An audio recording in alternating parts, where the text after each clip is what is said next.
Good evening, everyone. This is City of Bloomington Common Council regular session for May the 5th. Will the clerk please call the roll? Yes, Councilmember Rallo. Here. Volin. Here. Rosenbarger. Here. Scambolery. Here. Sims. Here. Flaherty. Here. Piedmont Smith. Here. Smith. Here. And Sandberg. Here. Okay, thank you. Seeing that all are present. Tonight's agenda for this regular session, we'll start with the approval of minutes, which none are indicated. Then we'll move down to reports of council members, the mayor and city officers, council committees, and public comment. A maximum of 20 minutes is set aside for each part of this section. Then we'll move on to appointments to boards and commissions, if any. Then we have legislation for second reading and resolution. There's ordinance 21-26 to amend Title 15 of the Bloomington Municipal Code entitled Vehicles and Traffic regarding amending Chapter 15.37, Residential Neighborhood Permit Parking, to add a penalty for using a residential neighborhood parking permit in an unauthorized manner. Section 15.37.080, proof of permit purchase required to add a penalty for not displaying a neighborhood parking or visitor permit when parked in a residential neighborhood zone, and adding that penalty to the list of Class G traffic violations.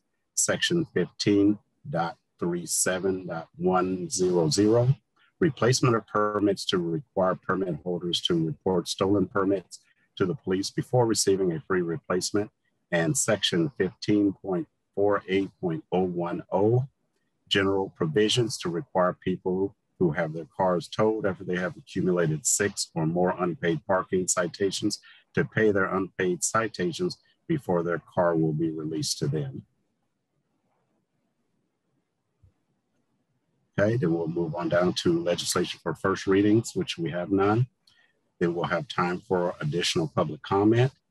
Then we'll deal with matters of the council schedule. And after that, then we will adjourn this regular session.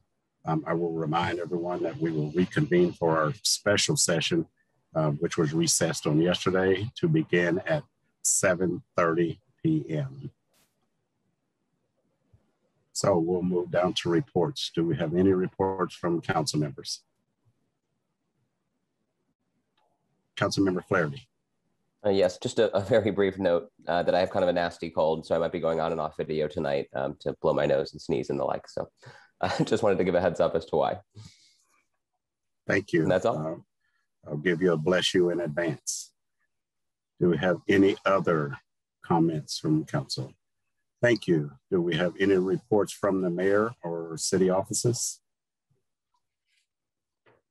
Seeing none, do we have any council committees reports? Seeing none, we will now go to the public. If we have any public comments, I would ask that everyone who intends to speak, please indicate so by using the raised hand function in Zoom, or send our meeting host a note on chat so that we can acknowledge you. I will remind you that this is a 20-minute maximum for this section. And council staff or Ms. Lacey, do you have an indication of how many people? It presently looks as though there's one. Okay, if that's the case, then I think we will allow 5 minutes. And I will also remind the public that this is on items not on the agenda. So who do we have ready, Ms. Lacey? We have Jim Shelton, who should be able to unmute. Thank you. Good evening, Council. Jim Shelton with the Chamber, but speaking again at the moment on behalf of Court Appointed Special Advocates, or CASAs. Want to remind you and the public that CASA will be having a training session in just about a month. It'll start June 7th and run through June 30th. Be on Monday, Wednesdays, and Thursdays from 5:30 to 8:30 in the evening. It'll be via Zoom. And we very much need volunteers to step forward and volunteer to be CASAs and to go through that training. We've been having a backload of children building up. In fact, the CASA office has asked us existing CASAs to consider taking on another case and try to get that backlog down. So this will be our next training opportunity to produce some more CASAs. There won't be another one until October. So please think about it. You can go to monroecountycasa.org, click on the volunteer link. You'll find a frequently asked question page where you can get any details you might need in making a decision if this is a good volunteer opportunity for you. Or you can call 333-2272 and talk to some of the staff. In addition, next Tuesday, the 11th at noon, we're going to have a virtual lunch and learn with CASA. You can go on Facebook, Monroe County CASA's Facebook page, and you'll find a link to that event that has a link to the Zoom for that opportunity. You'll get to talk to some CASA staff, and several of us volunteers will be there to talk to you, answer any questions you might have on what's it really like to be a CASA. So please think about that. We really need people to step forward and help deal with these children who need somebody to advocate for them while they're in the court system because their parents have abused or neglected. So thank you very much for the opportunity to spread that word. Thank you, Mr. Shelton. Do we have anyone else, Ms. Lacey? There are no other takers at this time.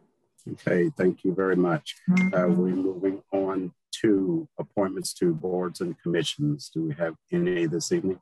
Councilmember Piedmont Smith.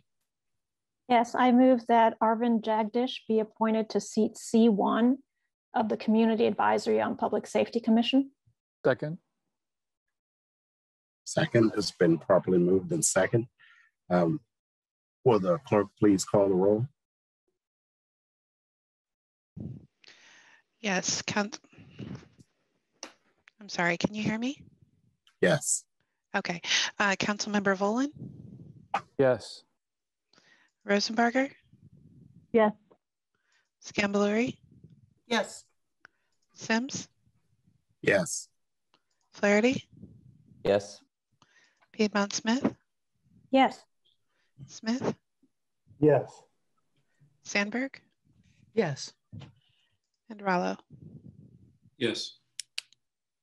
Thank you. That appointment is approved. 9-0. I would just like to take a moment to thank Mr. Jagdish and all the other applicants and appointees to the CAPS Commission. Okay. Do we have any further appointments to boards of commission? Councilmember Flaherty. Not an appointment. Sorry, jumping the gun on the next section of the agenda. Okay. Seeing no other appointments to boards and commissions, I do believe we have legislation ready for second reading tonight.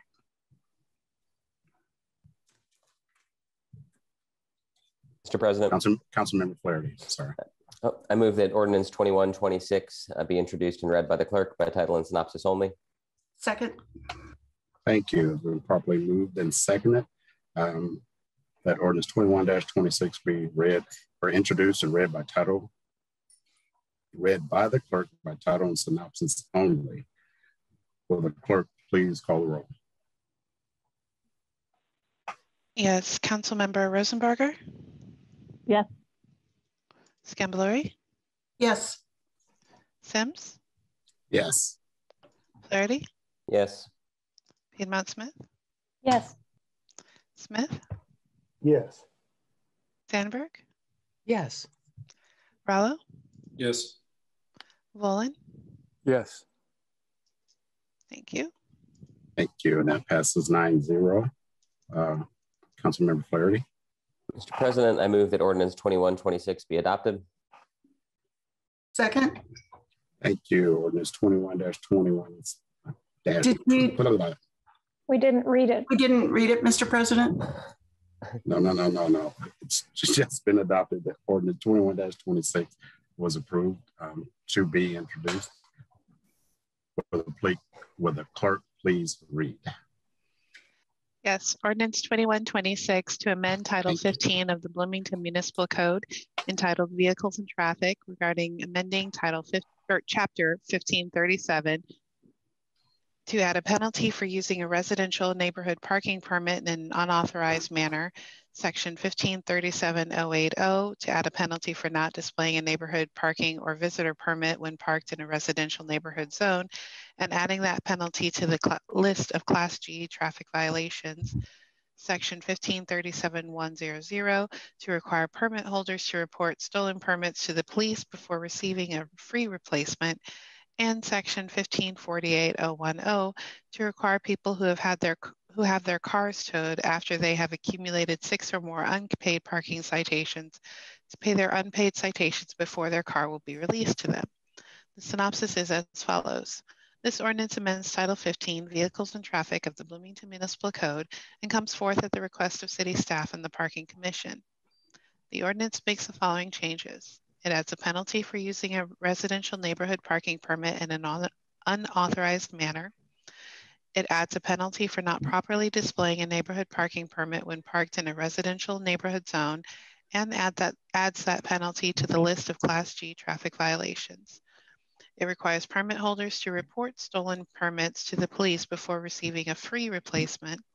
And last, it requires people whose cars have been towed because they have accumulated 6 or more unpaid citations to pay their unpaid citations before their car will be released to them. Your committee of the whole recommendation was to pass 5-1-3. Thank you very much. Councilmember Flaherty. And my apologies. No, you're fine. I move that ordinance 2126 be adopted. Second. Thank you. It's been properly moved in second. Do we have comments from city representatives? I believe we have Ms. Wall present this evening.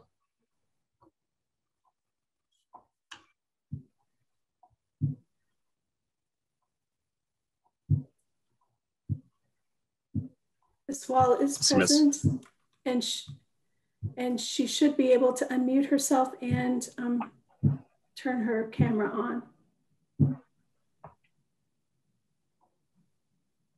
Can you hear me? Yes. We don't have video though.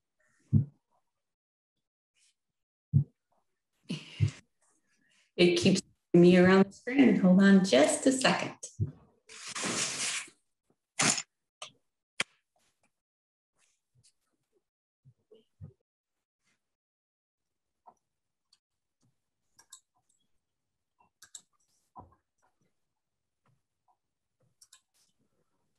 For some reason, I'm having technical difficulties. It will not allow me to use my camera.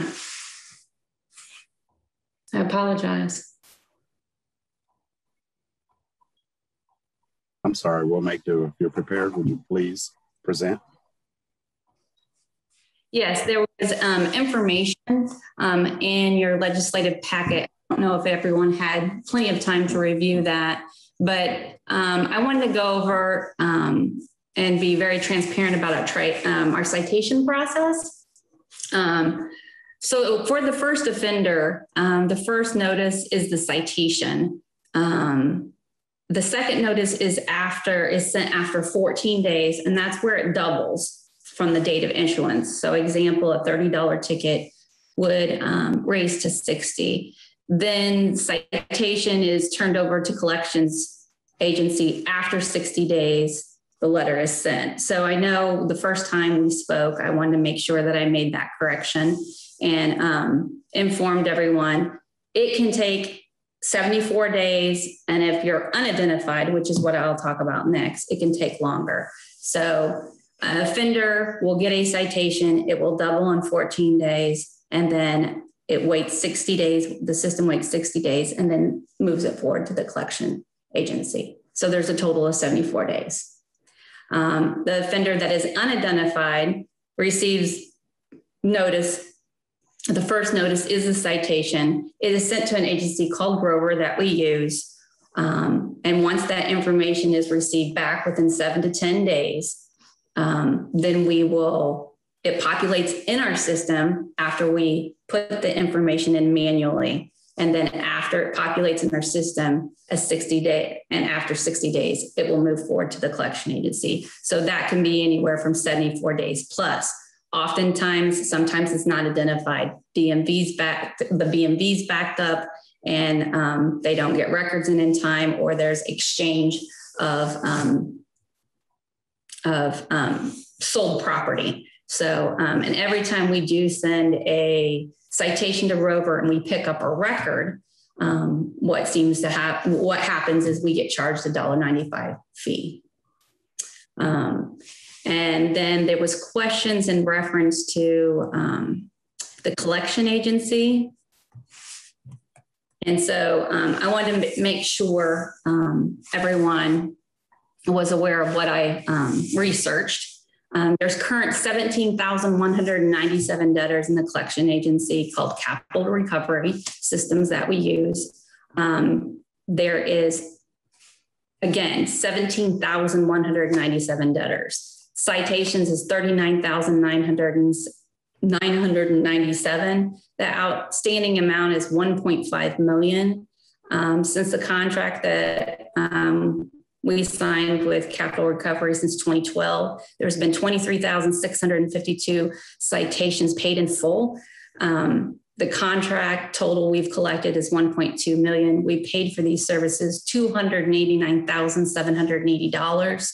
Collection fees added to each citation is 30%. So an example would be a $60 ticket would be $78. The average citation is $70.12, and that's an average citation in the parking system for collections. The collection rate by Capital Recovery is 40.5%. And I believe one of the commissioners had a question in reference to payment plans. Currently, out of the 17,000 debtors, there's 12 individuals on payment plans, total of 53 citations totaling $2,556. Capital Recovery supervisor explained to me that normally people with low balance debts do not use payment plans. And so if it's $1,000, possibly $100, probably not. The collection efforts they use is skip tracing to find addresses and phone numbers of debtors, collection letters, and calling the individual. The next page referenced towing. I believe a couple council members had questions in reference to towing fees, towing charges, and when the car could potentially be sold. The towing charges as stated in Municipal Code 1548.30 is $135 when you're towed, unless it's special treatment needing a dolly or, a huge flatbed. They do charge a $25 additional fee if that's necessary, but the average cost is $135, or the cost is $135, and $25 per day for every 24 hours it is stored. So what is the time frame in the process followed by the tow companies? As you can see there, I called our forward tow companies that we use for tow removal for the city. Everybody did the title search with Indiana Lien Company. However, Rick's Towing didn't. They did it in-house. Everybody is required to follow very specific guidelines. They have to do a title search within 72 hours. They have to send out certified letters. They have to post in the newspaper and wait 30 days. The estimated total days for a car to be actually sold at auction is 45 to 60 days for 3 of the respondents. 1 respondent said 60 to 90 days. I wanted to make sure that I also called attention to Municipal Code 15.48.020, which is removal and impoundment procedures. This procedure tells the owner of the vehicle, if they are impounded, what they're required to do upon getting their vehicle back. One, of course, is proof of ownership. But the the first one is payment of the entire fee, or there is a second clause in there that says payment of 20% of fees and execution of payment agreement for the fee balance. So I'll give you an example. So if you're towed, you go to the tow company, it's $135. You can say, hey, payment of 20% of the fees based on Municipal Code 1548.020 says I can pay 20% of this. 20% of 135 is $27. But they have to do a payment agreement with the tow company that has their vehicle. So we discussed as an administrative group some of the things that the council was concerned about. And so we have been going through our options. Instead of pushing 74 days for the unpaid citations to collections, we can move that up for 30 days. This would allow for a payment plan to be done earlier before they get towed. So that's some of the discussions we're having. Another option is if they would get the 6th ticket and unpaid tickets could then all of them be pushed to the collection agency. And then they would require parking to provide to parking 24 to 48 hours that they have set themselves up in a payment plan with Capital Recovery. And then, of course, the supervisor would need to approve the release of their vehicle without payment. We can do one, we can do both. There's other options we can come up with as an administrative group, but those are the two that seem to really resonate with us. I just want to let you know that we do not want anyone to get their car sold. We do not want anyone to suffer any resident to suffer any type of consequences about getting towed. The whole goal of this ordinance is to make sure that we have a process and we have a solid process to educate and give the public the opportunity to take care of their tickets timely. Currently, the legislation as written does not do that.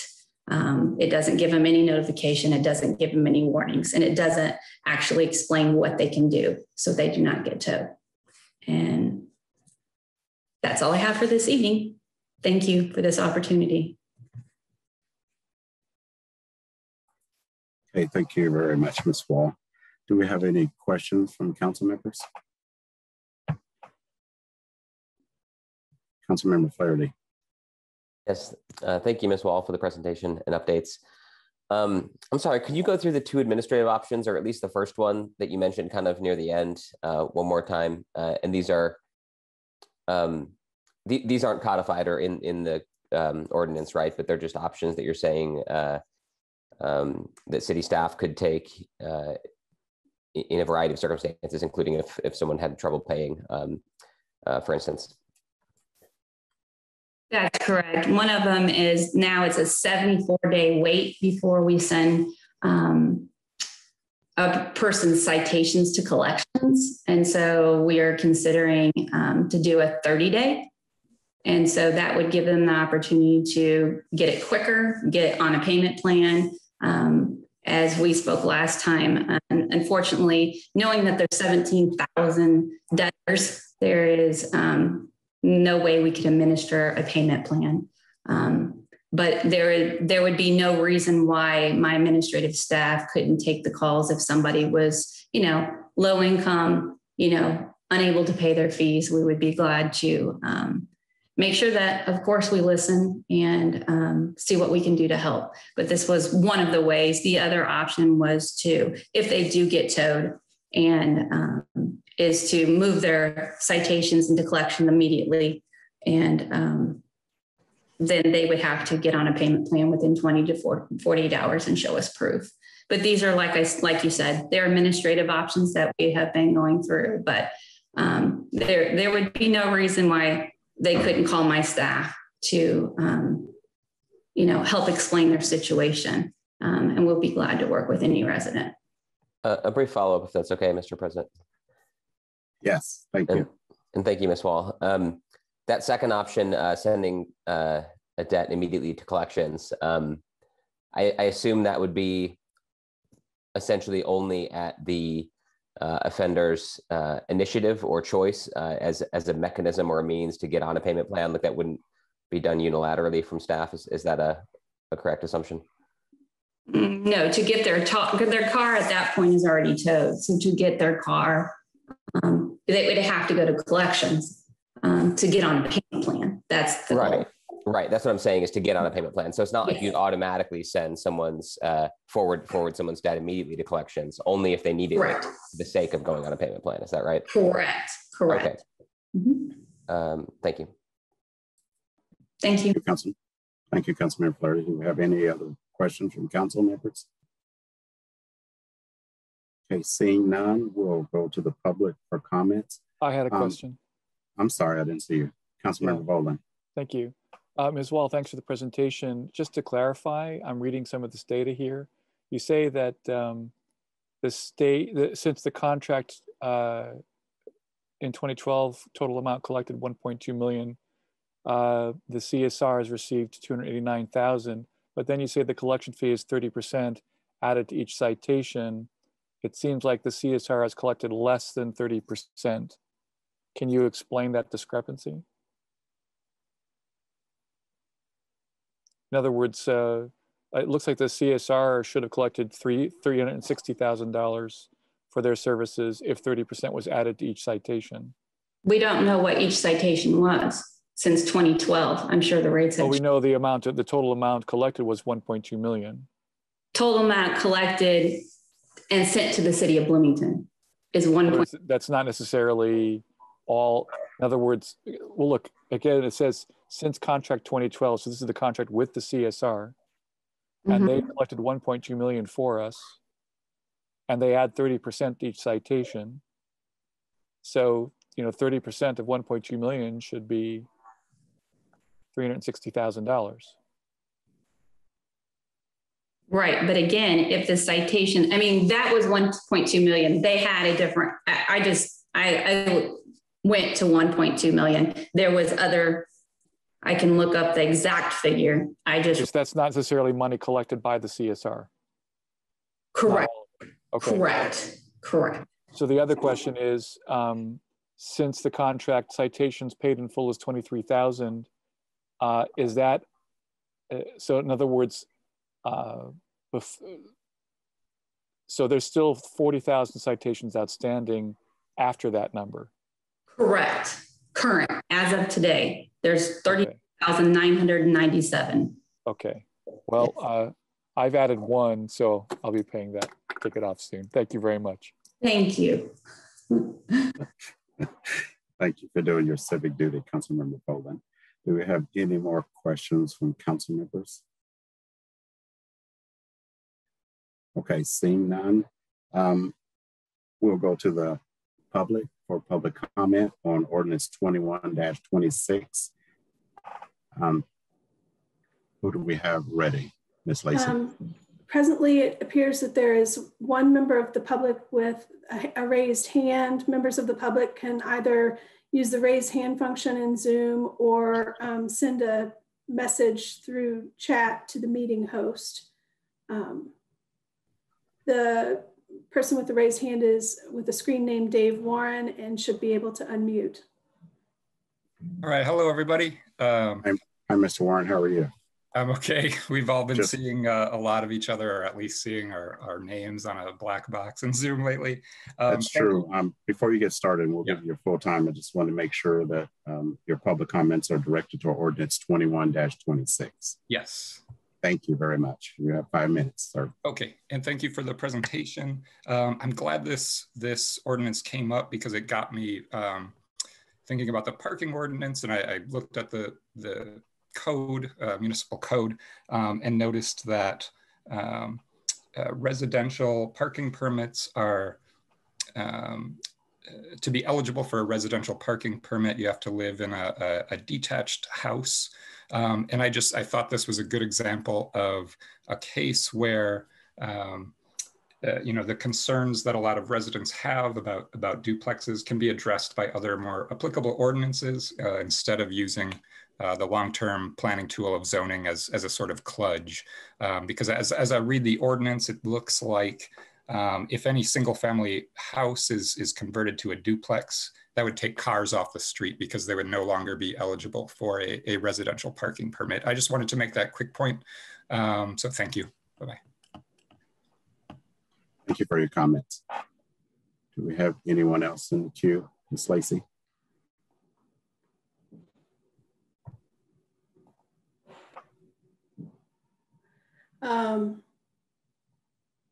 Yes, it appears that there's one other person raising their hand with the screen name Anani Miani, maybe. Yes. The person should be able to unmute.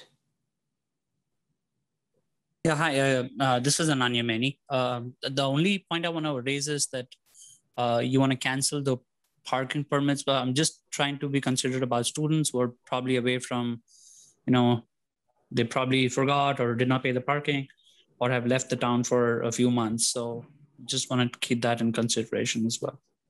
Just a point. Maybe you've already covered that. Thank you for your comments. Do we have anyone else, Ms. Lacy? Not presently, and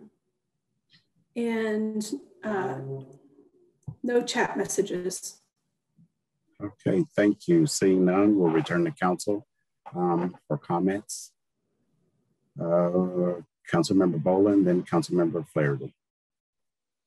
Yeah, just to put this ordinance into perspective, this is an incremental change to parking policy, but one that makes the process for delinquent parkers a little bit fairer.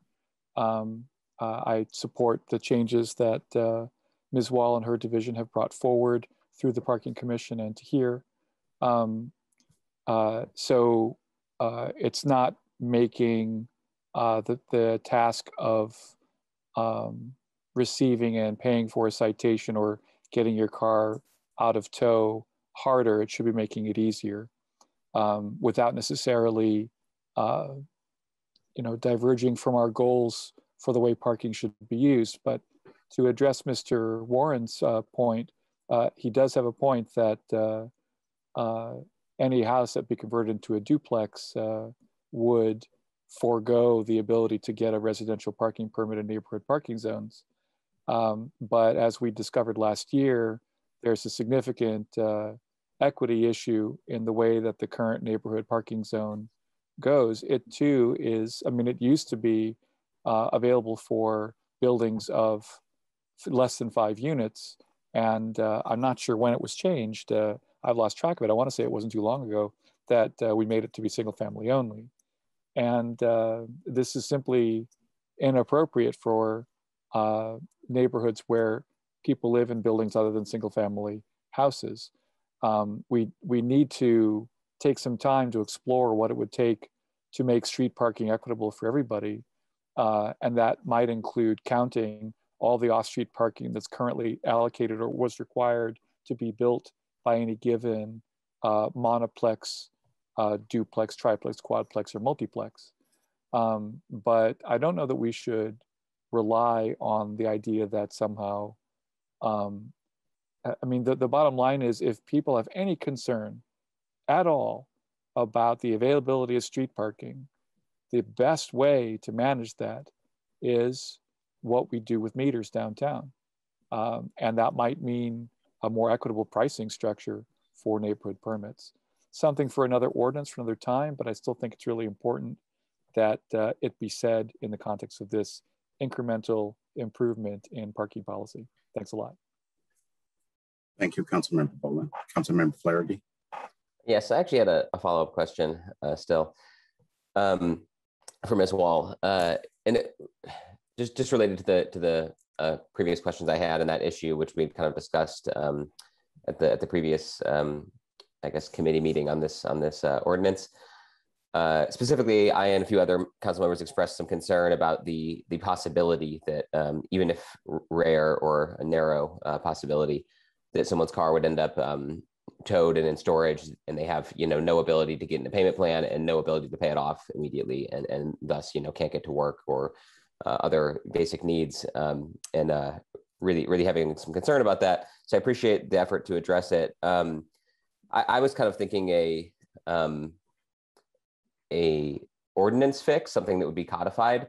But I see that there's kind of a discretionary element here that would maybe make that awkward in code. Was it the opinion of staff and or just yourself, Ms. Wall, that this is the type of thing that is not well suited for code? And is that why the choice was just to have this be like an administrative, a de facto administrative policy, or perhaps even a written administrative policy? Is that correct? Assumption? Okay. Yes, that is. Okay, I think I'm satisfied with that. I understand the concerns. I think I'm a little uncomfortable with not having that codified as part of the ordinance, but I appreciate the discussion we had about it, and certainly for the foreseeable future, understand that that's the intent. I just know that, of course, people turn over and administrations turn over and other things, and would want to make sure that we don't run into this, again, narrower sort of rare concern at some point in the future. But on balance, no, I appreciate you working to address that, and I'll be supporting the ordinance, so thank you. Thank you, Councilmember Flaherty. Councilmember Piedmont Smith.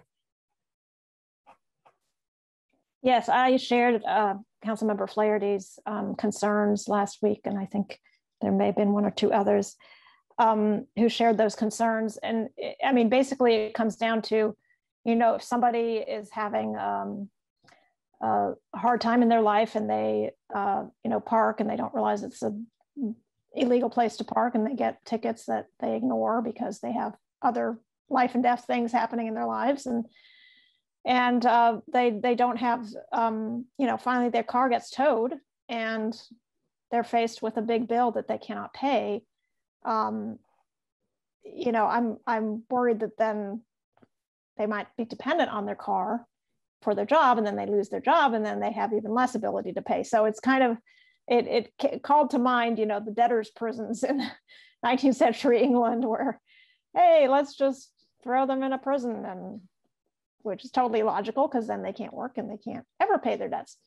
So there was just a hint of that, and so I was reflecting on that in the past week, and I really do appreciate Ms. Wall bringing forward a couple of administrative options to address that rare situation where somebody has just, disregarded previous tickets and finds that their car is towed. So I do appreciate that, having them, giving them the option to get on a payment plan expeditiously, I think would address that worst case scenario. So I really appreciate that. Like Mr. Flaherty, I'm, I would rather see it in writing, but I understand that, the nitty gritty of policy is not always appropriate to put into city code. So I will leave it up to Ms. Wall and her colleagues. And I do appreciate the emphasis on, educating people about our rules about parking and traffic, rather than having a punitive goal in mind. And I appreciate what I've heard also from the clerk's office about, the goal is to educate people and to work with people. So I can support this, and of course there are other parts of the ordinance as well, but that was the one that was sticking for me. But I'm happy to vote for this today. Thank you. Thank you very much. Any further comments from the council members? Okay, seeing none, are we ready for the question? Will the clerk please call the roll for ordinance 21-26? Yes, Councilmember Scanballuri. Yes. Sims? Yes. Flaherty? Yes. Piedmont Smith? Yes. Smith? Yes. Sandberg? Yes. Rallo? Yes. Volin? Yes. And Rosenbarger? Yeah. Thank you. That is adopted 9-0. Thank you very, very much. Moving on into the agenda, legislative for first readings, we have none. We do have a period slated for additional public comments. A maximum of 25 minutes is set aside for this section.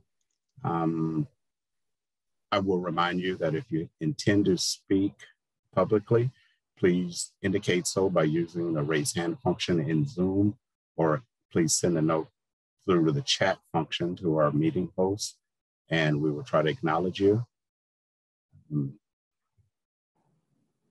we have any takers, Ms. Lacy? There are presently no raised hands, and there are no messages in the chat indicating someone would like to speak. Okay, thank you very much. Then we'll move on to matters of council schedule. Ms. Lacy? Let's see, there is a special session this evening beginning at 7:30. And then council has a continuation of that special session tomorrow at 6:30 p.m. And then there is a work session scheduled for noon this coming Friday, May the 7th. Okay, thank you. Can you indicate some of the items we might hear about on Friday? It is possible that you would hear about the upcoming annexation resolutions and ordinances. It is also possible that you would get a preview on Title 16 occupancy ordinance. Okay, thank you. Council members, will you please indicate by raising your hand how many would plan to attend on Friday? Okay, of course, that's from noon to approximately 1. And I see enough hands indicating that we will have the work session Friday at noon. Thank you very much, Ms. Lacy. Okay, seeing anything else? Councilmember Flaherty.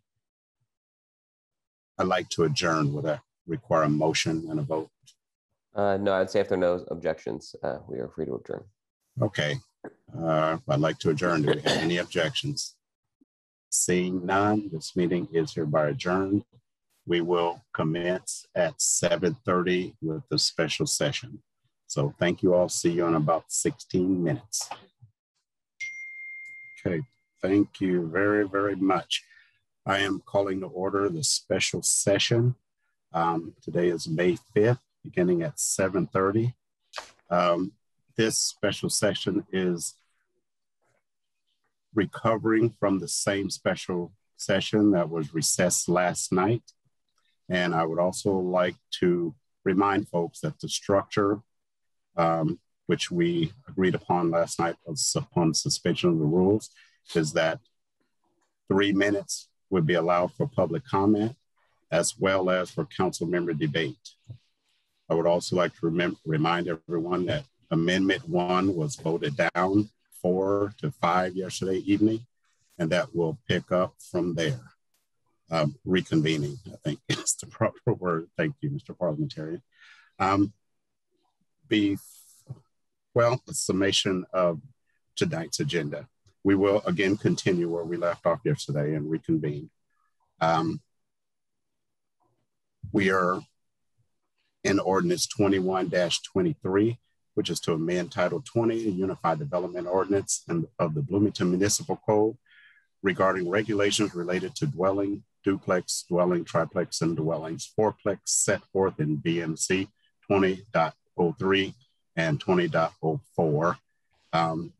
After that, we'll proceed to Ordinance 21-24 to repeal, replace the official zoning map with the title within Title 20 of the Bloomington Municipal Code entitled Unified Development Ordinance. Actually, before we go any further, and I do apologize, I will have to ask the clerk to please call the roll. Okay, Councilmember Rallo?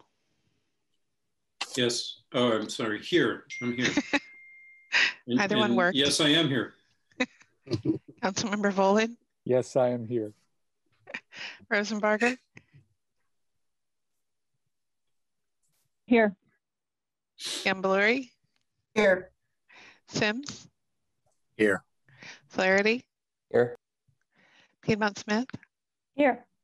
Smith, Here. and Sandberg. Here. Thank you. Thank you. We're all present. Before we move any further, would like to check with the parliamentarian. We're moving to Amendment 2, and since I am a co-sponsor of that amendment, can I pass the virtual gavel to Vice President Scambolery? Yes, you can. Thank you. All right. Thank you very much. You now have it. Thank you. Councilmember Piedmont Smith. I move Amendment 2 to Ordinance 2123 be adopted. And is there a second? Second. Thank you. It's been moved and seconded. Who would like to present? Councilmember Sims, I believe. I believe that's Councilmember Piedmont Smith. Delegation is great. Done. Councilmember Piedmont Smith. Sure, I will summarize this amendment. It presents a compromise by allowing some carefully reviewed duplexes in residential neighborhoods. The text amends the allowed use table to allow dwelling, duplex as a conditional use in the R1, R2, and R3 zoning districts. It also makes changes to the conditional use permit process to require that conditional use permit petitions for the use dwelling, duplex in R1, R2, or R3 zones include a pre-submittal neighborhood meeting and are reviewed by the Board of Zoning Appeals. Allowing duplexes in R1, R2, and R3 zones through careful review of each unique case is supported by the following policies in the comprehensive plan. Policy 5.1.3, encourage a wide variety of housing types to provide a more diverse mix of housing opportunities and household income levels, preferably within neighborhoods and multifamily housing developments. And policy 5.4.1, promote and maintain housing options within neighborhoods to ensure that a diversity of housing types, a mix of household incomes, and a variety of home ownership and rental opportunities exist. This amendment is also supported by the following goal of the Bloomington Housing Study of 2020, maintain neighborhood character while addressing housing options to existing neighborhoods, while adding housing options to existing neighborhoods. And I think Ms. Scanlon could describe in more detail how the conditional use process works, if that would be helpful. Okay, thank you. And before she gets started, I would just like to add one thing. Councilmember Piedmont Smith used the word compromise in presenting this amendment, and I have to wholeheartedly agree. I will go further to say that this amendment represents to me middle ground, which is the same as compromise, between the two options that we were faced with moving forward. Conditional use, I think, has been my position as a middle ground position. And we have heard a lot of public comment. We've received emails, we've received some of us text messages, phone calls, and it is clear to me that overall, those opposed to this amendment or this ordinance and those in support of this ordinance are not as far apart or as different as some of the comments that I heard would reflect. So I think this is a more middle ground that will help us to move forward should it be adopted. Thank you. Ms. Scanlon.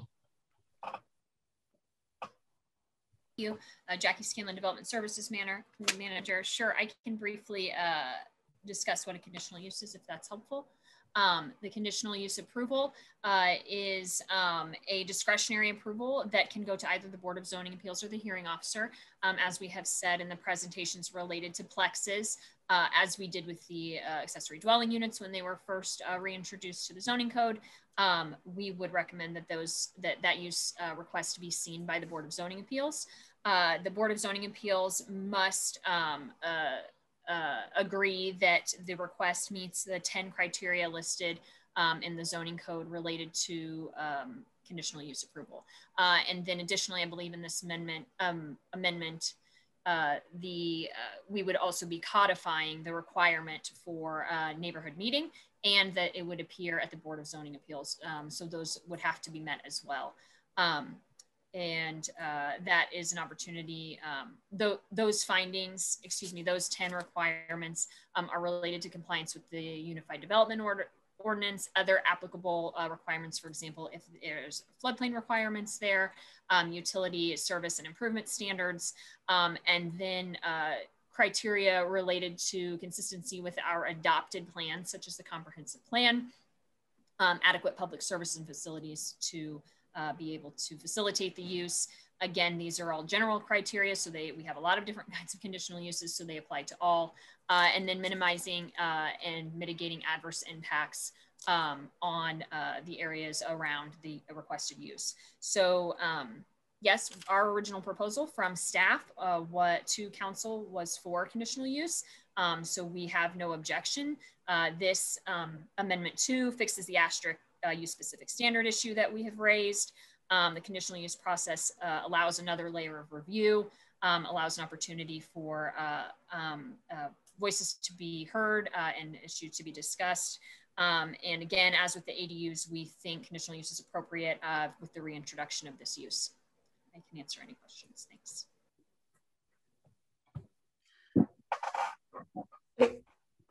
Thank you, Ms. Scanlon, much appreciated.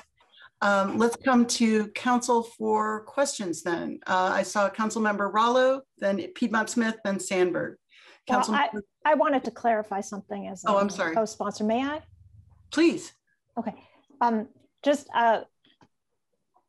wanted to mention just a few of the specific points that the Board of Zoning Appeals needs to consider. So one of them is that the proposed development shall not cause significant adverse impacts on surrounding properties, nor create a nuisance by reason of noise, smoke, odors, vibrations, or objectionable lights. That the hours of operation, outside lighting, trash, and waste collection shall not pose a hazard, hardship, or nuisance to the neighborhood. And that the petitioner shall make a good faith effort to address concerns of the adjoining property owners in the immediate neighborhood as defined in the pre-submittal neighborhood meeting for the specific proposal. So I just want to mention a few of those. There are others as well, but those are the more specific ones. Thank you. Thank you.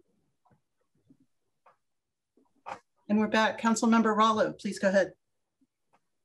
This is for the sponsors, Councilmember Piedmont Smith, Councilmember Sims. So this is regarding the pre-submittal meeting between the petitioner and the neighborhood. Could you describe the process and what is required of it? Who notifies the neighborhood of the meeting and so forth?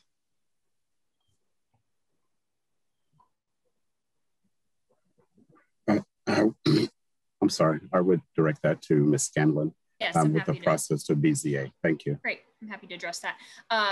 What we do is require that the petitioner reach out to the person or persons listed on file as the contact for the neighborhood association in which the request is located.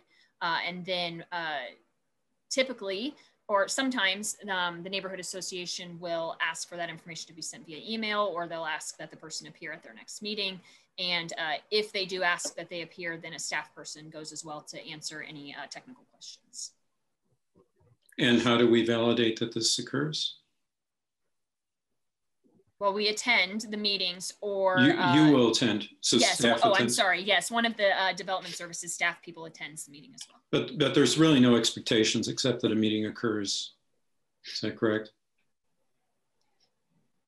I'm not sure what you mean. Well, there's no defined outcome. It's just the meeting to notify the neighborhood. Is that right? And discuss In my experience, when we take variances and we take pretty much everything that goes to the Board of Zoning Appeals goes to a neighborhood association if they, in fact, engage, which they sometimes do not.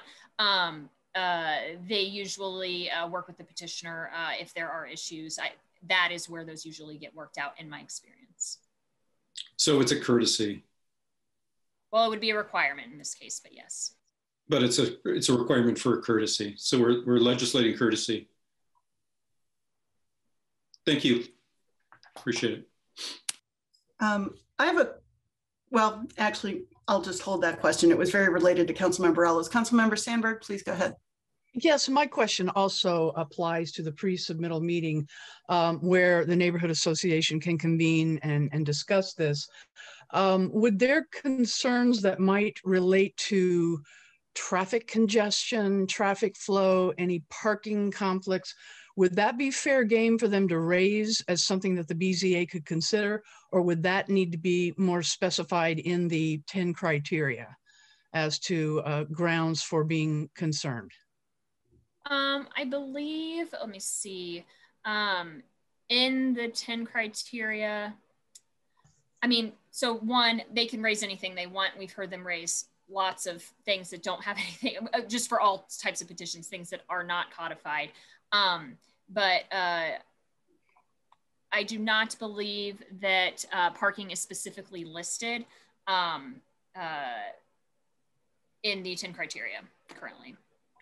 Well, and again, in order for the neighborhoods or the neighborhood association to be successful in trying to get some sort of meaningful change to the project, would it be valuable for us to add that as one of the conditions? As has, I believe that has been addressed in other forms of the UDO when it comes to the conditional uses. Is that correct? Sorry, I was trying to look at that. For uses that are expected to generate an outsized amount of parking, sometimes I do believe, yes, the UDO addresses those.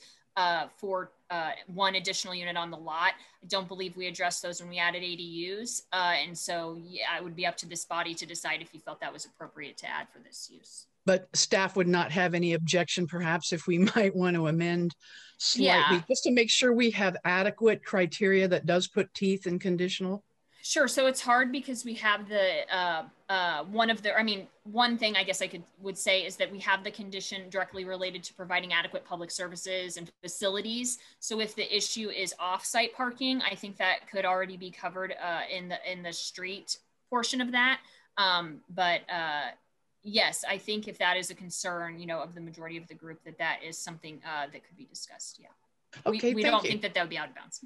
Thank you. That's helpful. Thank you. Additional questions for the sponsors or Ms. Scanlon for round one? If not, I'll actually jump in, and my questions are related to some of those that have been had. I'm sorry, Mr. Councilmember Smith, please go ahead. I'm sorry. You're way up in the corner. Thank you. So for some of the smaller streets and some of the tighter neighborhoods, would the BZA, you know, in your opinion, Ms. Scanlon, if there was a few duplexes that were being developed on a narrow street in a smaller area, would that be considered a nuisance? Yeah, I mean, that would be up to the Board of Zoning Appeals. There are a couple of things that restrict that. First of all, duplexes can't get parking passes in any of our areas that have residential neighborhood passes, so they won't be parking on the streets. So they won't be building them if they require parking unless there's parking available on site. Yeah, we don't require, of course, discussion of where cars are going to go when single family is built. You know, if you look at our our census data, our single family properties here in Bloomington typically have more cars. You know, so it would be something that they could weigh. Yes, if there were extreme circumstances, I do think that could be covered. In the proximity of the duplexes, is there anything that covers the proximity of the duplexes, say on a small neighborhood street in Elm Heights, if a developer came in and bought all of them? Right, so it wouldn't be related to the proximity of the duplexes. It would be related to whether or not adequate public facilities are provided. So if they could show that for whatever reasons the street can't support this type of use because you know, and then they would have to show why they think that, then yes, that's something the BZA could weigh under the current, under this proposal. Thank you, Ms. Scanlon. You're welcome. Additional round one questions. Okay, I'm gonna take a run at this. Ms. Scanlon, we've talked about the conditional use process from the petitioner standpoint, and I appreciate that. But I kind of want to get more specific about this. So let's say I live 2 doors down from a proposed duplex, okay? What exactly will happen? We've used words like reach out. You have to reach out to, well, what exactly does that mean? So let's say I live a couple doors down. What exactly as a property owner will I experience? If you live 2 doors down and or within 300 feet of a property requesting a conditional use, whichever is less. So 2 doors down, 100% you'll get noticed mail. You'll get a description of what they're requesting, when the meeting is, where it's located, who you can contact to ask questions, and also staff contact. You will receive that in the mail. You will also presumably pass this house sometimes, and there will be a sign in the yard, again, with contact information indicating that something's going on, that there's been a zoning request. If you live in the same neighborhood association, it will be up to your neighborhood association to let you know whether or not a request of this type has been made and whether or not they're going to see it on an agenda. So you will receive direct contact via mail, and you will be able to see the sign, and you may receive notice as well from your neighborhood association. And what if my neighborhood doesn't happen to have an active neighborhood association? Is that part of the process just kind of truncated, or? Currently, yes, we only do neighborhood.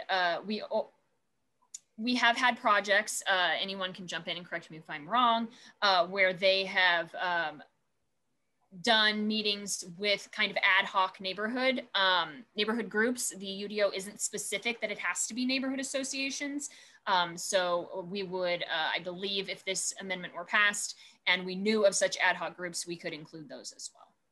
So in the absence of a neighborhood association, theoretically, we could just convene a gathering, or we could just kind of skip that part and I could make phone calls or contact the petitioner based on the signs or the mailing I receive. Is that correct? Correct. Okay. Or contact staff as well. May I ask one more, or are there questions pending in round 2? Okay, one more. You talked about the Board of Zoning Appeals making a decision about the potential for a plex to significantly disrupt a neighborhood in some way. It just occurs to me that it's kind of hard to do that, to make a judgment about noise or smells or traffic or what have you, if we don't even know who the occupants are yet. And I think that's going to be the case, at least some of the time, if not most of the time. So I guess that doesn't seem like much of a control to me if we don't even know who's going to be occupying it. If that's the biggest thing the BZA can do to safeguard a neighborhood, and yet we don't know who's going to live there, so they can't do anything, how does? Sure. So typically, you know, we obviously have a lot of pre-conversations with petitioners. It is very rare that we don't have a lot of, that we don't have information about what is actually going to happen on a property when someone's requesting, because they know that they are trying to convince this board. And if they aren't able to answer their questions, or, you know, worried that they're not going to be able to satisfy those requirements, and some of them are, and they are discretionary, that they won't be approved. So we typically, in my years here, we've not taken anything to the Board of Zoning Appeals where we didn't have those types of details. Okay, thank you. Continuing with council for round 2 questions. Councilmember Rallo. Thank you, Ms. Scanlon. I think this was reviewed at the Plan Commission, but the record of hearings before the BZA invariably result in approval if code is met. And I'm just confirming that that is the correct interpretation. That if code is met, they approve the petitions, is your question? Yep. Yes. And most of the petitions, we've discussed this as well. I'm not sure as much at this set of meetings, but we talk with way more people about potential projects than ever make it to the Board of Zoning Appeals or Plan Commission. We don't want people to waste their money and time, or the Board of Zoning Appeals time or Plan Commission. If we don't think that they have a chance to meet the requirements, we're going to tell them that up front, so that they don't waste their own time. Yeah, thank you. You're welcome. Thank you. Councilmember Flaherty.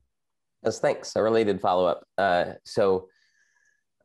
petition for conditional use of a duplex in this case is approved if it meets code in the view of the BZA, but code includes a good faith requirement to address concerns of neighboring property owners.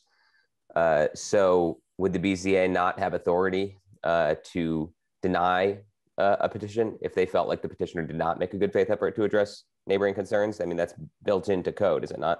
Correct. Yes. So if the Board of Zoning Appeals, felt that the petitioner did not make the good faith effort that is listed, yes, they would be able to deny that. Okay, thank you.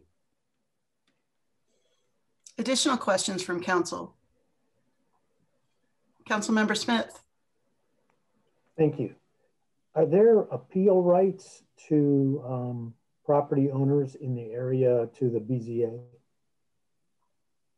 I'm sorry, can you be more specific? Oh, the BZA. I'm not sure I understand the question. Okay, sorry.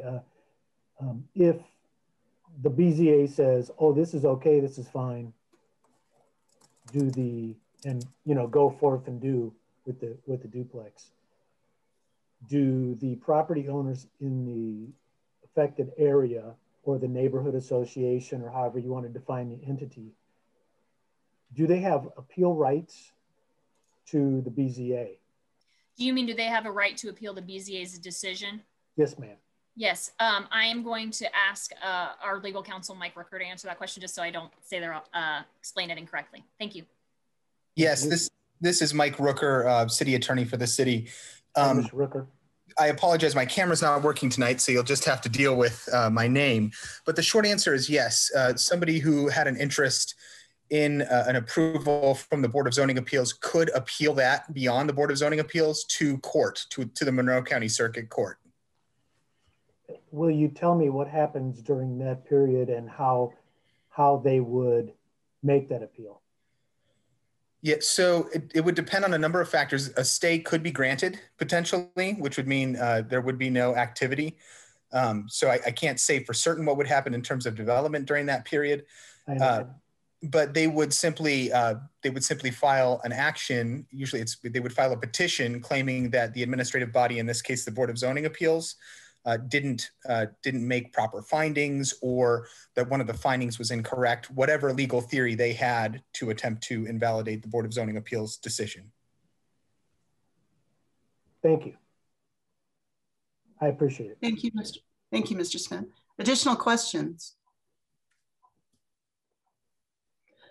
Councilmember Volin. Yes, thank you. Mr. Rooker, if I can follow up on Councilmember Smith's question, can you think of any cases where a BZA decision was overturned in court, in Monroe County Court? I am aware of none in our county. There are situations in other Indiana counties where Board of Zoning Appeals decisions have been overturned. I am more familiar with situations, and again, I'm operating from memory now, Councilmember Volin, so you'll have to forgive me. I'm more familiar with cases where the Board of Zoning Appeals has denied either like a conditional use approval or a variance, and then the petitioner has appealed it. Now, it could work the other direction as well, but I'm familiar with those cases more. And do those cases does the BZA get overturned in those cases where the petitioner is the one suing? I've read cases that have gone both ways. In Monroe County? Not in Monroe County, excuse me, in other counties, in other jurisdictions, but cases that have precedential value that have gone up to the Court of Appeals or Supreme Court. Got it. So follow-up question to Ms. Scanlon. So just to reiterate, if I heard you correctly, you say that you generally only send cases or take up cases that, petitions that would be ones that are likely to find favor with the BZA. Is that what you're saying? That those petitions that wouldn't pass muster don't even get that far? Sure. So I want to be clear. Anyone can request a case and take it forward if they choose to. If we think that anyone. Any person who wants a variance or a conditional use. So any petitioner. From the code, any petitioner, excuse me. Okay. Can. But we all, they're required to meet with us in advance. And we do try to be upfront with them about whether or not we think they'll be able to meet the requirements. And more often than not, if they're not certain they can meet the requirements, they will not file. So does the planning department track the number of contacts or petitioner pre-submittal meetings and then how many actually follow through? No, because it is even before a pre-submittal meeting, right? So someone calls and speaks to a planner of the day, describes what they're trying to do on their property. The planner of the day looks up the particular address, looks at the regulations, and if it's clear that that the findings can't be met, then it stops there typically. Very good. Thank you. Thank you both. Additional questions? Thank you. Councilmember Smith. I have one more related question. Is the mechanical process, the BZA makes a decision, and who do they inform of that decision? I'm sorry, after a decision is made? Yes, after a decision is made at the Board of Zoning Appeals, yes, a letter with the findings of fact and decision is sent to the petitioner, and that is typically the only direct notice that's made after. And may I ask, does that notification include directions on how to make an appeal? To the petitioner? Yes, ma'am. I'd have to look at one. I'm not positive. Obviously, they would probably only want to appeal if it had been denied. So I'd have to check at the letters that we send. I don't recall off the top of my head. I do not believe so. Yeah, I can double check that. Yeah, in this process, is there any way we can make sure we include an appeal paragraph, or so that if the decision comes, they know their legal rights that they may? Yes, sure. Yes, and I would say in the situations where those are denied, staff does usually make a verbal effort to let them know what the options are. I mean, we don't immediately stop communicating with them at the end of the meeting, typically. Sure. Okay. Yeah, that's great point. Thanks. Just to jump in quickly, Mike Rooker again. We've had several decisions from the Board of Zoning Appeals, not necessarily in the conditional use context, as Councilmember Volin asked, but several administrative appeals that have gone up. We recently had one go all the way to the Indiana Supreme Court. So frequently there will be lawyers involved, even at the Board of Zoning Appeals at the administrative level. And those folks know exactly how to appeal things when that's the case. Sure, it does take an initiative by a petitioner, though, to get an appeals process started, correct?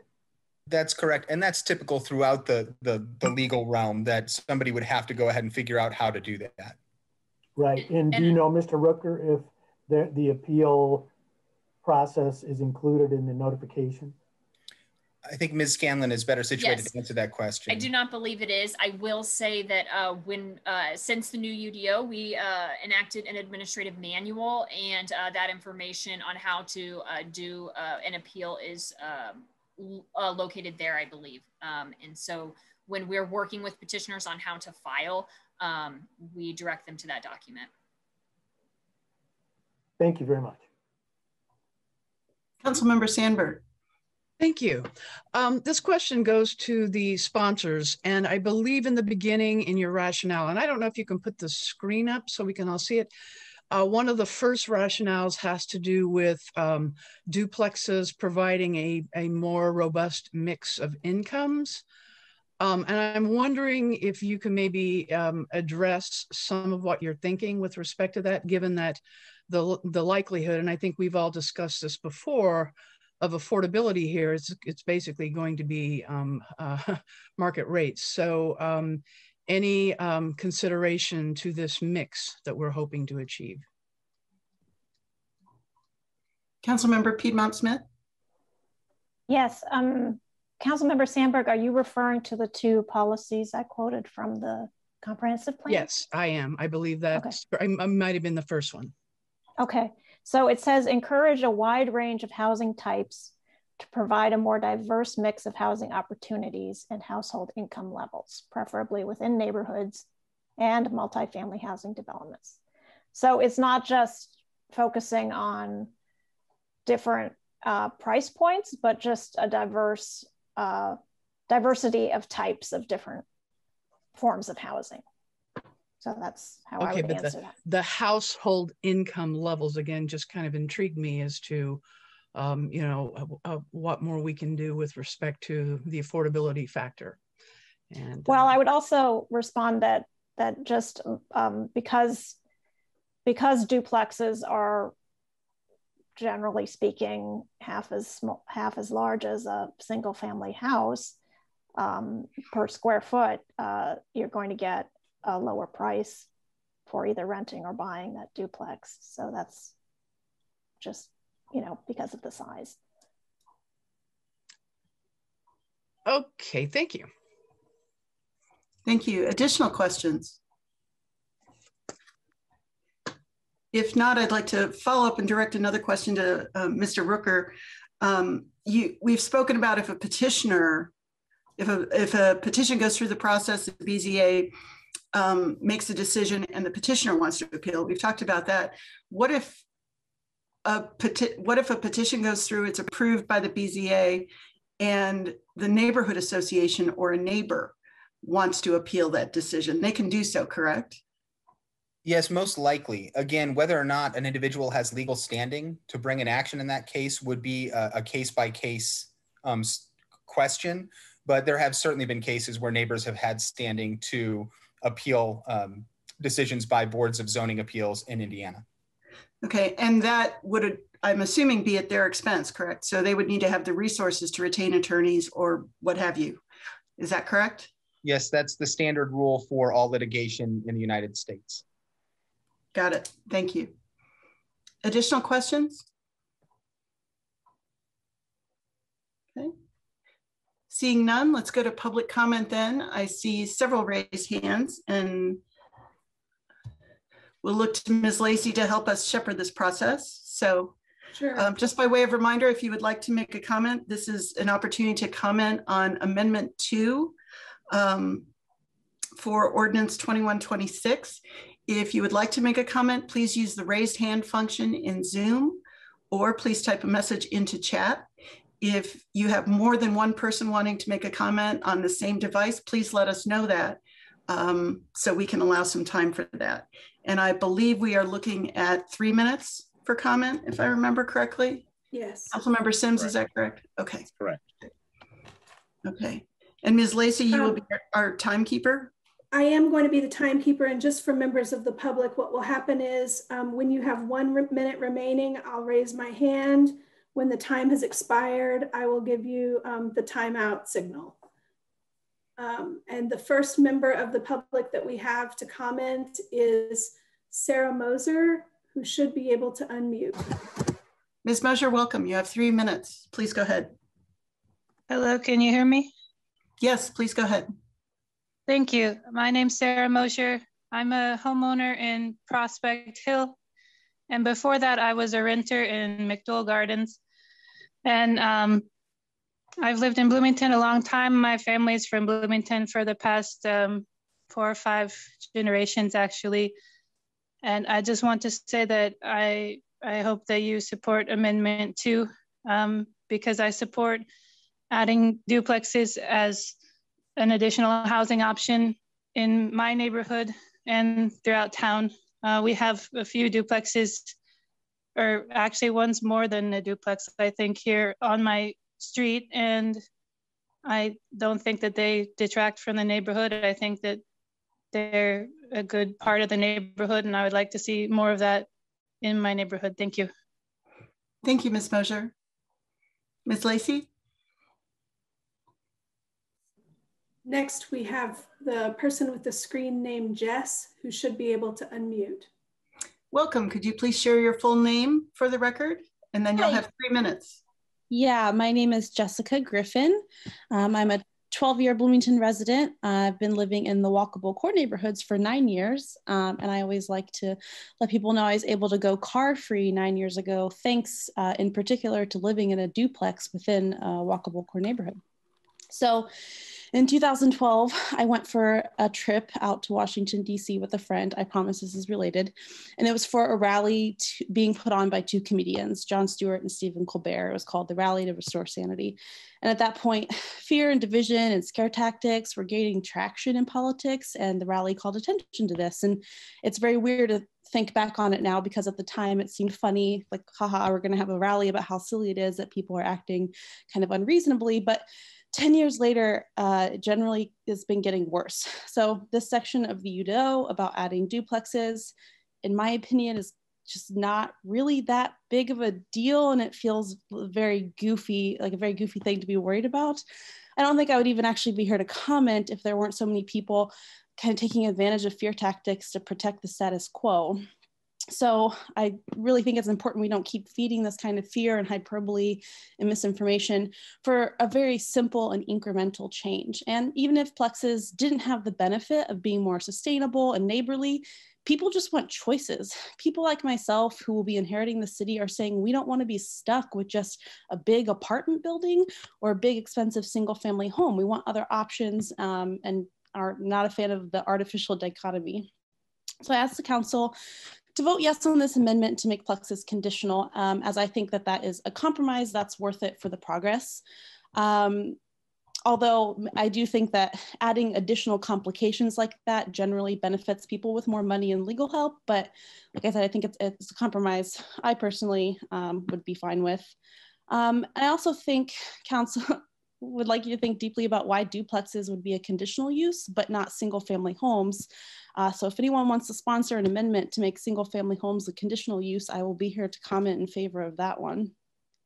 And just also, as you've heard recently, President Biden's infrastructure bill aims to curb exclusionary zoning and is encouraging local zoning reform by creating a new flexible funding source that I hope Bloomington will be able to take advantage of after making some steps to end exclusionary zoning here. So duplexes, not going to solve the housing crisis, kind of a small piece of the puzzle. A lot of us have been working for years on housing solutions.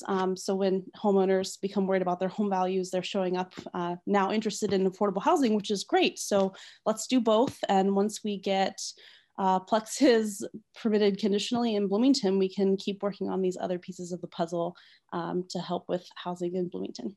Thank you. Thank you, Ms. Griffin. Ms. Lacey? Next, we have Jim Rosenbarger, who should be able to unmute. Mr. Rosenbarger, welcome. You'll have 3 minutes. Please go ahead. Good evening. I am Jim Rosenbarger. I have a question about the BZA process that I'm just throwing out.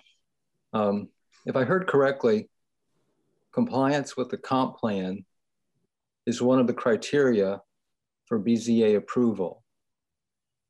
So my question is, can the BZA reject duplex based on their reading of the comp plan? There are quite a few specific references to duplexes in the comp plan. So that's my question. I'm also,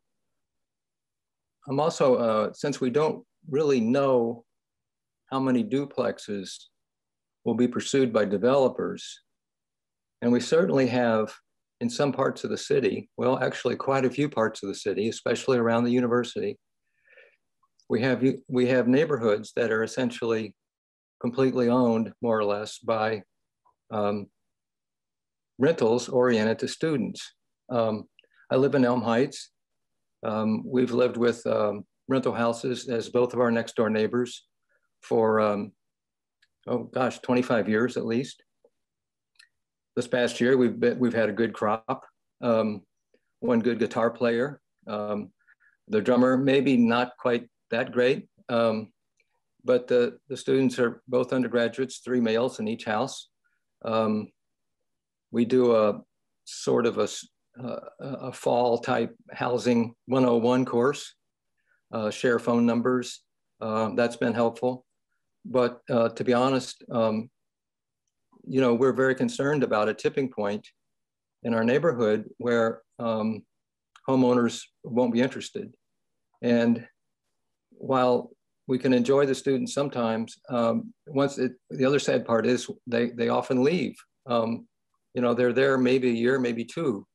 So to help keep some stability in neighborhoods, I strongly support specific numbers, I guess called caps for duplexes, to create that stability. It can always be reviewed, but I'm just kind of worried about having unrestrained numbers. Thank you. Thank you. And while Ms. Lacey is identifying our next speaker, Mr. Rosenberg, I just want to acknowledge your question. Public comment is not an opportunity for dialogue, just comment, but we may well circle back to that question when we come back to council. So I just wanted to acknowledge that. And Ms. Lacey, who do we have next? Next, we have a person with the screen name Matt, who should be able to unmute. Welcome. Could you please state your full name for the record? And then you'll have 3 minutes. Hi, I'm Matthew Coward, and Sue, why the fuck do you look like my ball sack? And there's always one. So apparently there are several. Who is next? Apparently there are several this evening. I wanted to ask Councilmember Sims if it's appropriate to remove this individual from the room. Yes, thank you.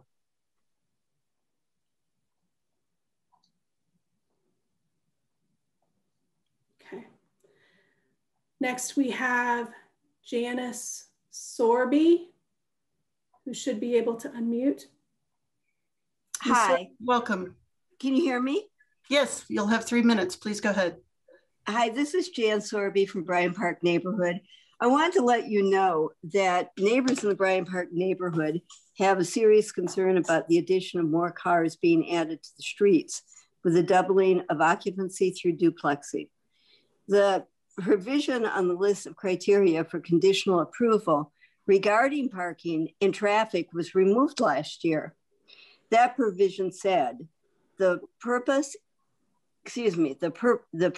use and development will not cause undue traffic congestion nor draw significant amounts of traffic through the residential streets. That was removed. Bryan Park does not have a special parking permit, so all duplexes will be authorized to use the public streets for their cars. Most neighbors in Bryan Park feel that the public streets should be open to the public, but parking on our streets is a limited and scarce resource. Almost none of the streets within Bryan Park have curbs, gutters, or storm sewers. Only a few of the streets have sidewalks, and residents are forced to use the street for walking. Most of the streets are in very poor condition and are crumbling along the edges with deep eroded ditches. Some residents actually have built little bridges over these deep ruts to allow access to their homes when it rains. Henderson, Hillside, Walnut, and the majority of Grimes don't allow parking, which puts many more cars from most streets onto adjacent streets. Many of the houses on both the major streets and side streets don't have driveways. So these residents use public streets for car storage as well. At about 60% rental, Bryan Park has many households with 3 or more cars per household. In addition, our streets are very narrow, some as narrow as 10 feet, which is the legal width of an alley. One street was still gravel until about 5 years ago. These are serious problems specific to our neighborhood, and the special circumstances here should be a reason to consider the impact of a development that might cause undue traffic congestion on these residential streets. I really, really sincerely hope you will consider adding the provision regarding intrusive traffic back to the list of criteria for conditional use. I just think that this offers an opportunity for special conditions, and that is exactly what conditional use is for. So thank you very much for listening to me tonight. Thank you, Ms. Sorby. Ms. Lacey.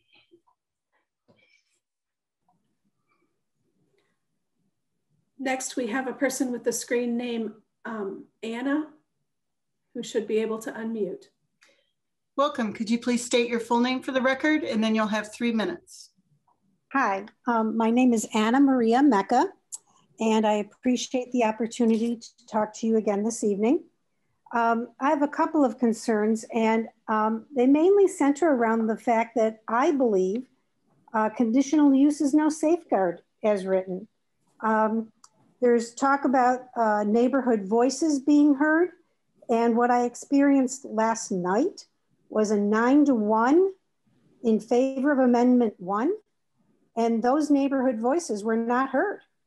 So I have very little faith that this process of talking to a developer in a neighborhood meeting is going to do anything for us. I also heard tonight a quote from the comp plan that, and from other people, that having conditional use duplexes offers a wide variety of housing. We already have a wide variety of housing. In the square block of where I live in Elm Heights, there are 3 duplexes. In several multifamily apartments. So the diversity and type of housing already does exist. I think what you're seeing is the problem is who's owning them and who's renting them to who. You know, this is no way to offer diversity of housing for different types of individuals. So I really hope you vote against Amendment 2. Thanks. Thank you. Ms. Lacey, who do we have next? Next, we have Dave Warren, who should be able to unmute. Mr. Warren, welcome. You'll have 3 minutes. Please go ahead. Thank you. I first want to thank city planning staff and particularly Jackie Scanlon for the countless hours they and she spent on this issue, not only since last fall, but going back to at least the summer of 2019. Both the City of Bloomington and Monroe County governments are blessed to have such incredible civil servants in their planning departments working for the greater good, and we all owe them a debt of gratitude for their sacrifices. I'm here to ask that you support Amendment 2, not because it's perfect, but because it is good. By right duplexes make more sense because that reduces barriers for homeowners, reduces costs, and sets a more affordable housing type on an equal playing field with the most expensive and unsustainable type of house. But the perfect should never be the enemy of the good, and Amendment 2 is a good compromise. This debate and Amendment 1 suffered from at least 3 major flaws. The first is the conflation of homeownership with detached single-family homeownership. A home is a home, whether it's a single-family home or a duplex or a condo in a 1,000-unit building. All are types of homes that can be owned or rented, and any type of home is more affordable to own than a single-family home. The second flaw was to frame this as renting versus owning. Think about all the homes you've ever lived in. Chances are very high that several of them went back and forth between owner-occupied and renter-occupied in their life cycles. I've lived in 6 different homes since 2004, only one of them a detached single-family house, and all of them have been both owner-occupied and renter-occupied. Homes are rented or owned based on economic conditions, changing preferences, and demographic changes. To try to force homeownership in a city where the average resident cannot afford to buy hurts renters and would-be homeowners alike. And third, opponents incorrectly associate allowing duplexes with free market deregulation. We already depend on the market to provide almost all housing here and throughout the United States, but we have the worst of both worlds. We depend on the private market to provide a basic human necessity, and our local government forces that market to provide only the most expensive type of house on the majority of residential land. It should be no surprise that a generation after the Plex ban was enacted, our high and rising rents and home prices contribute to our brain drain problem. Finally, I want to say a bit about everyone's favorite neighbor, Mr. Rogers. He literally started each show by singing, "Please, won't you be my neighbor?" It's sad that in a community as big-hearted as Bloomington, so many are saying, "Please, won't you be my neighbor if you're the right kind of neighbor?" That is one vision of the city's future, but it is not one I nor thousands of others share. And it's an attitude that exacerbates housing problems instead of helping. Let's take a tiny step toward our government writing more welcoming, inclusive rules into our zoning code so we can get a little closer to having neighborhoods where everyone feels welcome. Please pass Amendment 2. Thank you. Thank you, Mr. Warren. Ms. Lacey? Sorry, next we have Kathy Crabtree, who should be able to unmute. Ms. Crabtree, welcome. You'll have 3 minutes. Please go ahead. Hi, I'm Kathy Crabtree. I've lived in Bloomington for over 3 decades, moving here not long after I graduated college. I've lived in the Near West Side for about 7 years. I've been an active member of this community as a volunteer and activist for decades.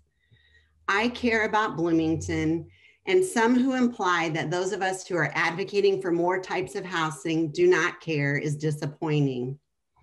While it is true that the duplexes, whether modified existing homes or new construction, will likely not be low income, purchasing a duplex is less expensive than purchasing a single family home. Duplexes are more affordable than single family homes and are a more affordable and efficient use of space. Duplexes provide the opportunity for someone to purchase, live in one side, and rent out the other side to help pay their mortgage, thus developing equity. I support duplexes in all residential neighborhoods, including my own, because I want others to get to live here too. The single family home market, especially in my neighborhood and other neighborhoods that are walkable and located near downtown, is financially out of reach for so many folks, especially younger folks. The homes in my neighborhood are not starter homes. Will allowing duplexes solve the housing dearth in our community? Of course not. Additional actions need to be taken too. Does not being a silver bullet solution mean we should not allow duplexes? Absolutely not. Single family zoning is a failed experiment that has led to high prices and rents and exclusion throughout the country, including right here. It is time to reject the hypothesis that single family zoning works and move on towards the future and allow additional housing types. Allowing duplexes in all residential zones is a vital and important step in a much needed direction. While I don't love the idea of conditional, I would prefer permitted because of the undue burden conditional puts on homeowners and small developers. I recognize that democracy is about compromise, and I gratefully accept this middle ground. I want to thank the city planning staff and city council for your service. I especially thank you, council members Sims and Piedmont Smith, for submitting this amendment. I ask City Council to vote yes to support this amendment to allow duplexes as conditional in all residential neighborhoods. Thank you. Thank you, Ms. Crabtree. Ms. Lacey? Next, we have the person with the screen name Peter, who will, sorry, more people keep coming in the room and it changes my ability to click, should be able to unmute and state their full name. Welcome, you'll have 3 minutes. Please go ahead. Thank you, Peter Dorfman from the Near West Side. I want to call to your attention to the city's February 11th press release, which states without any qualifications, I quote, "The new R4 zone will allow duplex, triplex, fourplex, live work, multifamily, and cottage development, but the revision will designate all as conditional rather than duplex and triplex being permitted uses, meaning that all will require a review and approval through the Board of Zoning Appeals, all." Now let me cite the city's UDO zoning map, public hearings draft, which states, again quoting, "Conditional uses can be heard by either the Board of Zoning Appeals or the hearing officer. As was done during the introduction of the ADUs, the department would initially take all plex requests to the Board of Zoning Appeals," unquote. Note carefully the word initially as it's used there. It strongly hints that at some point, the default requirement that plex requests have to go to a public hearing before the BZA is going to end. The February press release made no reference to any limitation on when or for how long duplex applications will require a public review and approval through the BZA. So, which is it? The press release was intended to reassure core residents that the reintroduction of duplexes would be an incremental change, but it sounds as though the difference between conditional and by right duplexing is temporary at best. I am not reassured. Furthermore, I don't believe the public can take any comfort from the city's conditional use concession or even understand what it means without some definition of what kinds of objections a neighbor might raise during the BZA hearing on a newplex that will actually be given any weight in assessing the application.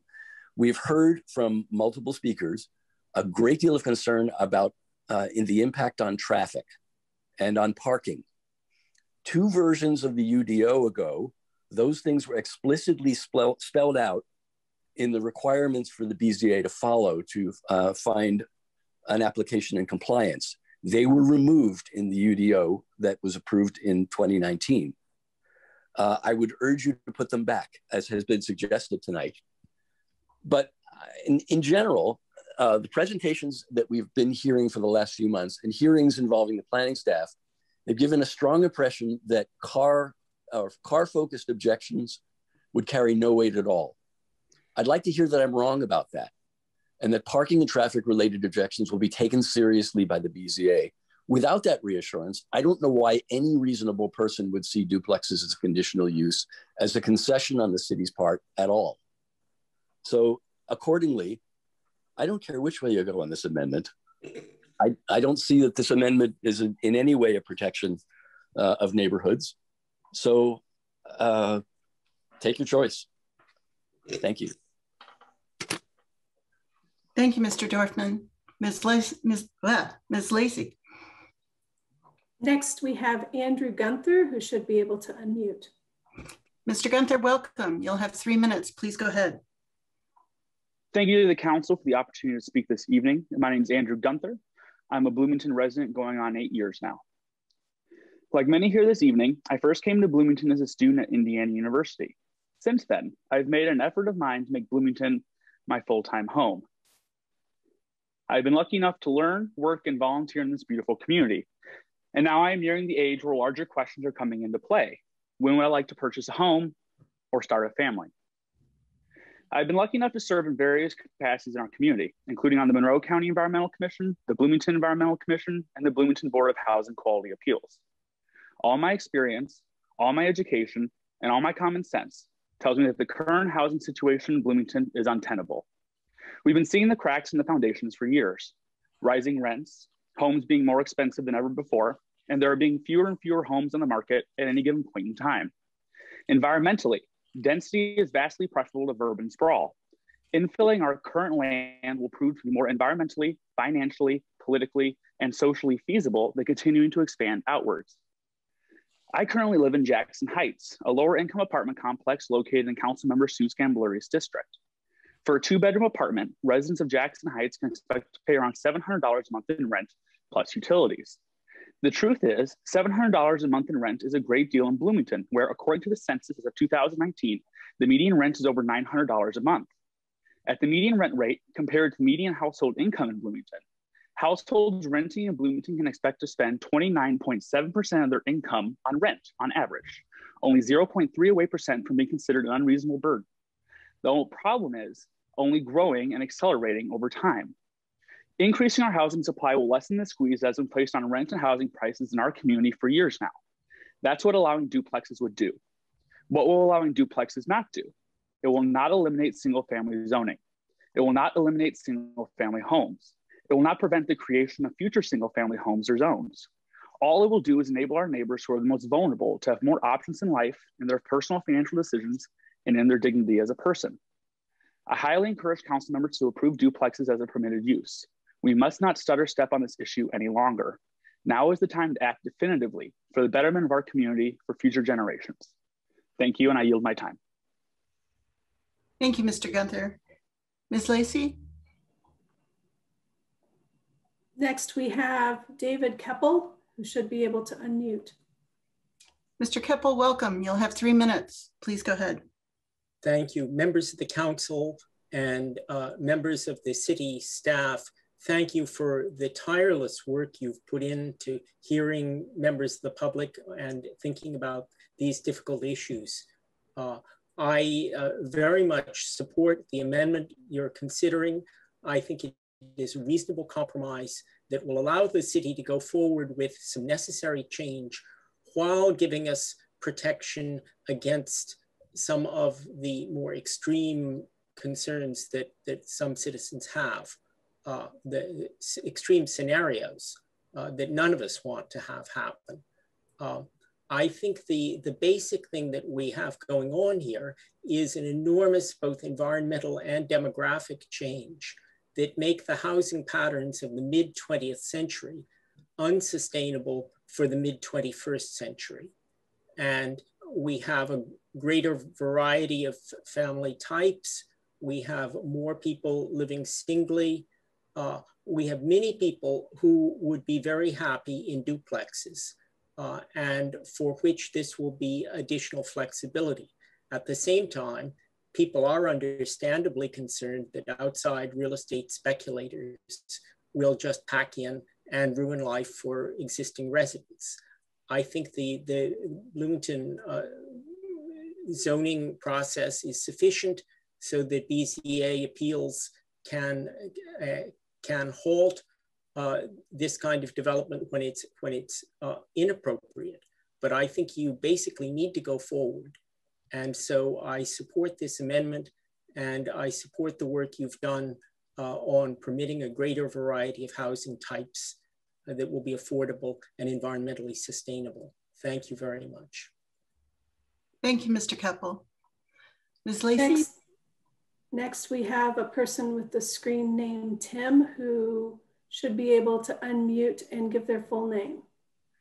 Welcome. You'll have 3 minutes. Please go ahead. Hi, yes, my name is Tim.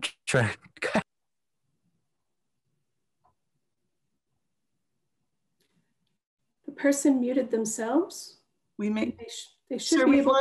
We've lost your audio. Could you double check and unmute yourself?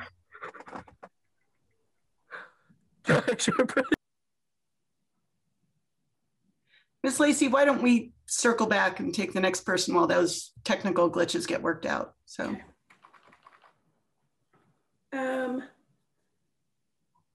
Next, we have Greg Alexander, who should be able to unmute himself.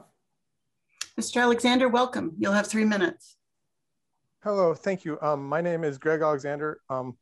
Honestly, it's been real depressing to hear so many comments that are in favor of duplexes, but only if we can first abolish the free market, or if we can first abolish uncertainty or abolish renting, or only if the duplexes are relegated to someone else's neighborhood. But one exchange really highlights the experience people really will face going through this conditional use process. Last week, Mallory told us that she had moved into an ADU, a converted shed, and that for the first time in her adult life, she has known housing security and financial stability. You could hear what that meant to her, but a commenter later in the evening accused Mallory of being so naive that she was fooled by dishonest propaganda. I mean, man, I don't even know what to say to that.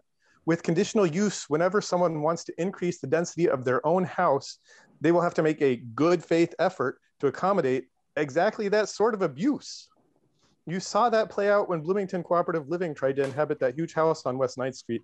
They went to the Near West Side Neighborhood Association, and as a result of that first meeting, the Neighborhood Association approved a letter to you all condemning that development, specifically affirming a blanket opposition to all multifamily forms. We're lucky that navigating conflict and building consensus is a central strength of BCL, and that they are willing to do the work to lobby people privately and to convince a different subset of the neighborhood to show up at the next Neighborhood Association meeting. Now, the same people who voted against that housing the first time around come to you and say how proud they are to have BCL in their neighborhood. But on the other hand, twice since I've lived in Maple Heights, I've seen small business owners in Bloomington who have wanted to build in my neighborhood. And they sent me the required notification for their appearances before the BZA, and both of them casually and effortlessly lied directly to me. If you're in business, none of this public process bothers you because they understand it's just work. You say what you have to say. The burden of conditional use will land disproportionately on exactly the owners that we want to favor. But I understand, I listen too. All of these angry homeowners really do exist and they really do matter. Political considerations are real. Conditional use is a compromise. I do respect the position that you're in, but it's a bad compromise. It diminishes the advantages without doing anything to limit the disadvantages. I ask you to have a little faith in the fact that duplexes really are the good alternative. They are the alternative to the kind of monotonous development that people actually oppose. All it took to get people on board with ADUs was an ounce of courage from you all, and then people found out their fears were unfounded, and that's what will happen with duplexes. But however this turns out, thank you. Thank you, Mr. Alexander.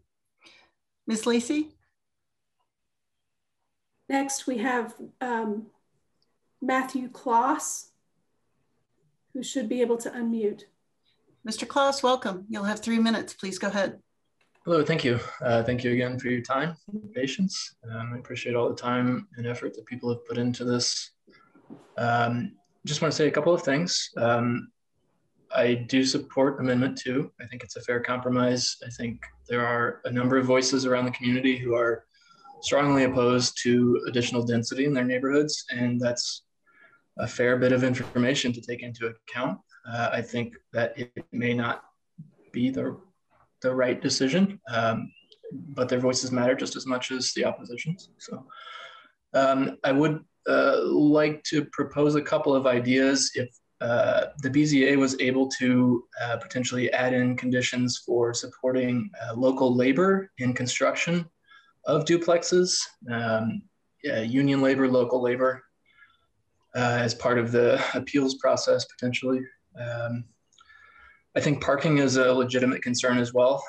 Living on Dodd Street, I don't really have neighborhood parking. I sold my car 2 years ago. I've been car-free ever since. I'm not aware of parking regulations around me, but I know that with the hospital redevelopment site, the redevelopment project, I am slightly concerned about parking and the toll that will take on our streets. That said, I don't think that should be a prohibitive factor in neighborhood densification. So I would like to once again support Amendment 2 and reiterate my statement from last week's meeting that I believe we should take the Biden administration money and use that to reopen Darn Good Soup. Thank you. Thank you, Mr. Kloss. Ms. Lacey. Next, we have Wendy Bernstein, who should be able to unmute. Ms. Bernstein, welcome. You'll have 3 minutes. Hi, it's actually the Ed. That's okay. Ed first. I'll be very, very quick. I think the way this amendment stands now, I think it's a bit of a Band-Aid and needs more teeth. I agree with Mr. Rosenberger about caps on the number. I think we really have to deal with traffic and other issues. So I think just more work needs to be done. I support conditional, but I really think that it has to be more meaningful. I think at this point, it's just a little bump in the road and will not do anything to change just developers coming in who have deep pockets and lawyers to just move on. I still do not think that this is any way going to help affordable housing. I understand all the young people. We have a daughter who lives in Atlanta, which is very, very expensive, lives in a very tiny place. So please think about putting some real teeth in this. Thank you very much. Thank you. Hi, this is Wendy. I've talked myself out in previous meetings in an organized fashion, and I'm not very organized tonight. But after last night's meeting, I wasn't even sure it was worth saying anything because I felt that people in my neighborhood who were so articulate, thoughtful, and full of facts were so disrespected. It hurt terribly. And the lack of democratic exchange that I think has characterized these proceedings, even with being talked down to, and I wouldn't call it that patiently, by planners and plan commission, has been extremely painful. And I am speaking from the older end of the generational divide, which we see in this process. And I would just like to say, I appreciate that we will have more neighborhood input added to the process of putting duplexes in the neighborhood because of this effort at compromise. But as Ed said, conditional use needs to be more than what it has been in the past. We need, I think, conditions on the conditions. I think this amendment could stand to be amended to have more strength. I think that single-family neighborhoods consist of very well-built houses that are the most sustainable houses in town because they have already been built. And so it's very sad to me to be called possibly anti-environment, classist, and all these things, but our generation has not been doing this consciously at the expense of others. And we went through all the processes and have lived in every housing type over our 70+ years. So we have way more in common, and I'm so sorry that people are being so divisive, disrespectful, and excessively critical and calling unfounded names, because we have been activists our entire lives, and we have fought for the idealistic future that you guys are so adamantly desirous of. I respect your idealism, and I hope you can combine it with realism, especially when it comes to what's going to happen to the cost of housing after this. Thank you. Thank you, Mr. and Ms. Bernstein. So just by way of reminder, if you would like to offer comment, please use the raise hand function in Zoom, or please type into chat and our meeting host will add you to the queue. If there is more than one person on a single device, please let us know that so we can ensure that everybody has the appropriate amount of time. Next, we have Corey Ray, who should be able to unmute. Mr. Ray, welcome. You have 3 minutes. Please go ahead. Yeah, hi. I'll keep this nice and short. Can you guys hear me very well? I'm actually Mr. Ray, at least, so making sure I've got for service. me, your audio is Hello? cutting in and out. Is anyone else having difficulty? Can you hear me better now by chance? Yes, better. Thank you. Okay, sorry, I'm actually at Lake Griffey. I lost time. So, but yeah, I'll keep it nice and short. I just wanted to say I wholeheartedly support this compromise. I think it is a meet in the middle, and I think it's a good start to a drug that will ultimately get worse if we do not act on things such as duplexes, triplexes, and making our, most core neighborhoods more accessible and livable to more people. And so I just like to say I wholeheartedly support this amendment and really look forward to us, not only just passing this now, but for moving forward with, expanding on it in the future, and want to thank the council and staff for all they're doing and for, putting up with all this dialogue and listening to everyone's opinions across the aisles and, making thoughtful decisions. So thank you all, and support the amendment. Thank you, Mr. Ray. Ms. Lacey? Next, we have Chris Sturbaum, who should be able to unmute. Mr. Sturbaum, welcome. You'll have 3 minutes. Please go ahead. Thank you. I conditionally support this amendment. And by that, I mean, it doesn't have enough teeth at the moment to matter. I believe in good government, and I believe in conditional use, because I hear so much language even on both sides that doesn't have anything to do with building a building that's going to sit next to another building that people are going to live in. And that's what I've done in this town for about 40 years. What I know is sometimes something fits really well. Sometimes it doesn't fit at all. Sometimes it doesn't matter that you've only allowed one extra parking space for 6 people. Sometimes there's not one extra parking space on the entire block. Nobody has off-street parking in some of these neighborhoods. That's why conditional is in principle the right way to go, because I still go down streets I've never seen before in this town, and that's after 40 years. You can't possibly imagine all the implications of some of these. Everything will be fine. Put it everywhere. It's going to be okay. Trust us. People don't have any idea that isn't going to work that way. And you know, the rental is an industry. And if somebody built a factory next to your house and said, we won't require any parking for the factory workers, you'd go, that's crazy.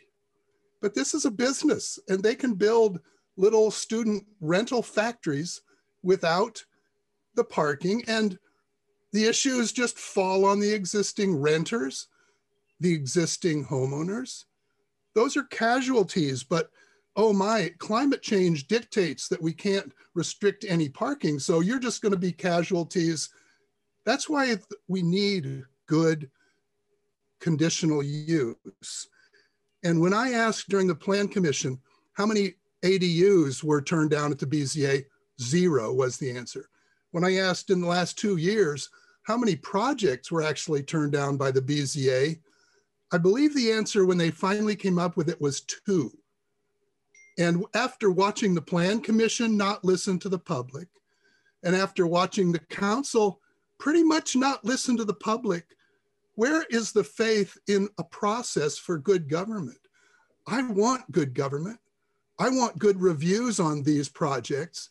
There need to be some more rules and some more guarantees so that we can be fair, not ideologues that say, too bad if this hurts you guys. We've got a better plan for the whole planet.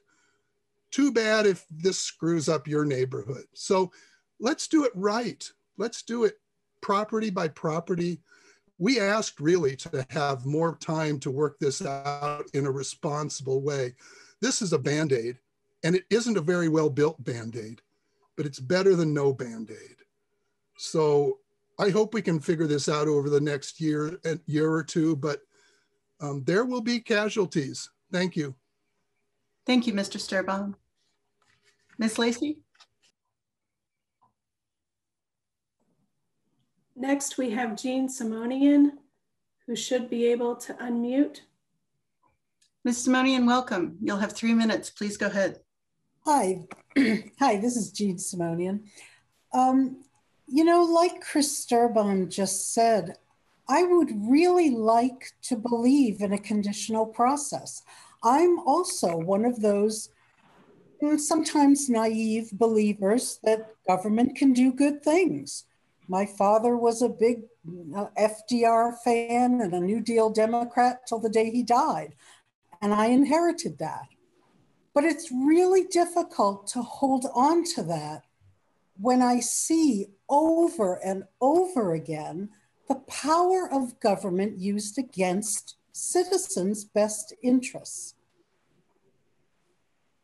And so I have to say, I don't have any faith in the conditional process as it has been revised. The language is so ambiguous as to be unquantifiable. For instance, it was mentioned a significant disturbance. And I thought, well, what unit will be used to measure significant? What does that mean? How will we know if it's significant or not? Or a good faith effort? Well, opposite of bad faith effort, I guess. I mean, how do we define a good faith effort? Or it was said that the BZA, if the BZA felt no good faith effort had been performed, then they could deny the petition. Sounds good. The BZA is a body of people. How do we know what they felt? How do we measure a feeling? Is it a gut feeling? Is it a hunch? Is it a suspicion? Is it tangible in any way? I don't understand how this language can be used in a meaningful way as written. Now, if the conditional process can in fact be rewritten with more specifics, that might restore my faith. But as it is now, I just don't think it will make any difference whatsoever. Thank you. Thank you, Ms. Simonian. Ms. Lacey? Next, we have Richard Lewis, who should be able to unmute. Mr. Lewis, welcome. You'll have 3 minutes. Please go ahead. Thank you so much. Good evening to all. Thank you, council members, for your work tonight and throughout. Mr. Lewis, could you speak up a little bit? The audio is a little diminished. So. Okay. Yep. Sorry about that. Is this better? Yes. Thank you. Okay. Thanks. I will admit to my disappointment in last night's vote. However, I would ask that council approve Amendment 2. I would agree with some of the fellow speakers tonight that I think it needs more teeth and more specifics in the conditions, but I think it's a start and can be built upon. I am in Prospect Hill, which is in District 1, and if I recall correctly, in one of Councilmember Rosenbarger's constituent meetings, she did mention conditional use as an appropriate compromise, so I hope she will also support this amendment. I would also like to thank Council members Rallo, Sandberg, and Smith for their work on Amendment 1 in the past week and last night, and also Councilmember Scambaluri for, in her remarks, recognizing, and I'm quoting from the B-Square Beacon, that we cannot enforce owner occupancy and, quote, theoretically we could incentivize owner occupancy, but in the absence of those incentives, I don't believe we have enough tools in place to dissuade those developers and property owners who see the profit potential from instantly creating more market rate student rentals, end quote. That to me is the large difference between ADUs, in which we can enforce owner occupancy, and plexes, which due to state law, we cannot. I also find it interesting from some of our fellow speakers tonight on the ProPlex side that they recognize that plexes may not be the actual affordable housing tool that we seek, but they're a tool. Well, I would say that if I'm doing a handyman job at home and I need a drill to drill a small hole, and yet I'm holding a sledgehammer, I don't really get credit for saying, hey, I've got a tool, this will do the trick. What I do is bludgeon the wood, possibly ruin it, and yet I still haven't drilled the hole. So I really would hope that we look at the options to create truly affordable housing and promote affordable home ownership. I do not think plexes are the right tool to do that. I do hope that we are able to utilize the incentive money coming in so that we can provide incentives for homeowners to create more ADU options and to explore ways to incentivize first-time homeowners so they can actually buy into this market. Please support Amendment 2, and thank you for your time. Thank you, Mr. Lewis. Ms. Lacey?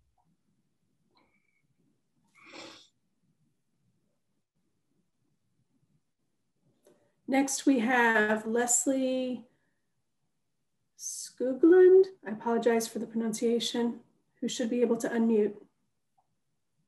Welcome. You'll have 3 minutes. Please go ahead. Thank you. My name is Leslie Skoglund. I'm a homeowner in the Near West Side neighborhood, and I've lived in Bloomington for 34 years. I support having duplexes in my neighborhood to allow for more housing options, and I do believe duplexes will be more affordable. I've been a social worker in Bloomington for over 20 years, working with families in crisis. Affordable housing has been an issue here as long as I have been employed here. What I see over and over again are families in search of affordable homes for purchase, or low-income families in search of anything, and they're having to move further and further away from the city where access to resources are more difficult to attain. It's my opinion that plexes offer a more affordable solution and add character to a neighborhood. I would prefer to see plexes be allowed by right, but I agree that conditional is a good compromise. I urge you to pass Amendment 2, and I thank you so much for your time. Thank you, Ms. Skoglund. Ms. Lacey? Next, we have Rachel Fleischman, who should be able to unmute. Ms. Fleischman, welcome. You'll have 3 minutes. Please go ahead. Thank you. I also support the amendment. Like Leslie just said, I would prefer by right, but I believe this is a step in the right direction, provided that it's not weighed down by several restrictions and later amendments. My thinking here is that Bloomington really needs more housing and more variety of housing. Personally, I'm a homeowner and not a renter, but I work with renters. And these are people who are dealing with a lot of uncertainty. It's not a typical group, but I work with exchange students that come to Indiana University for a semester.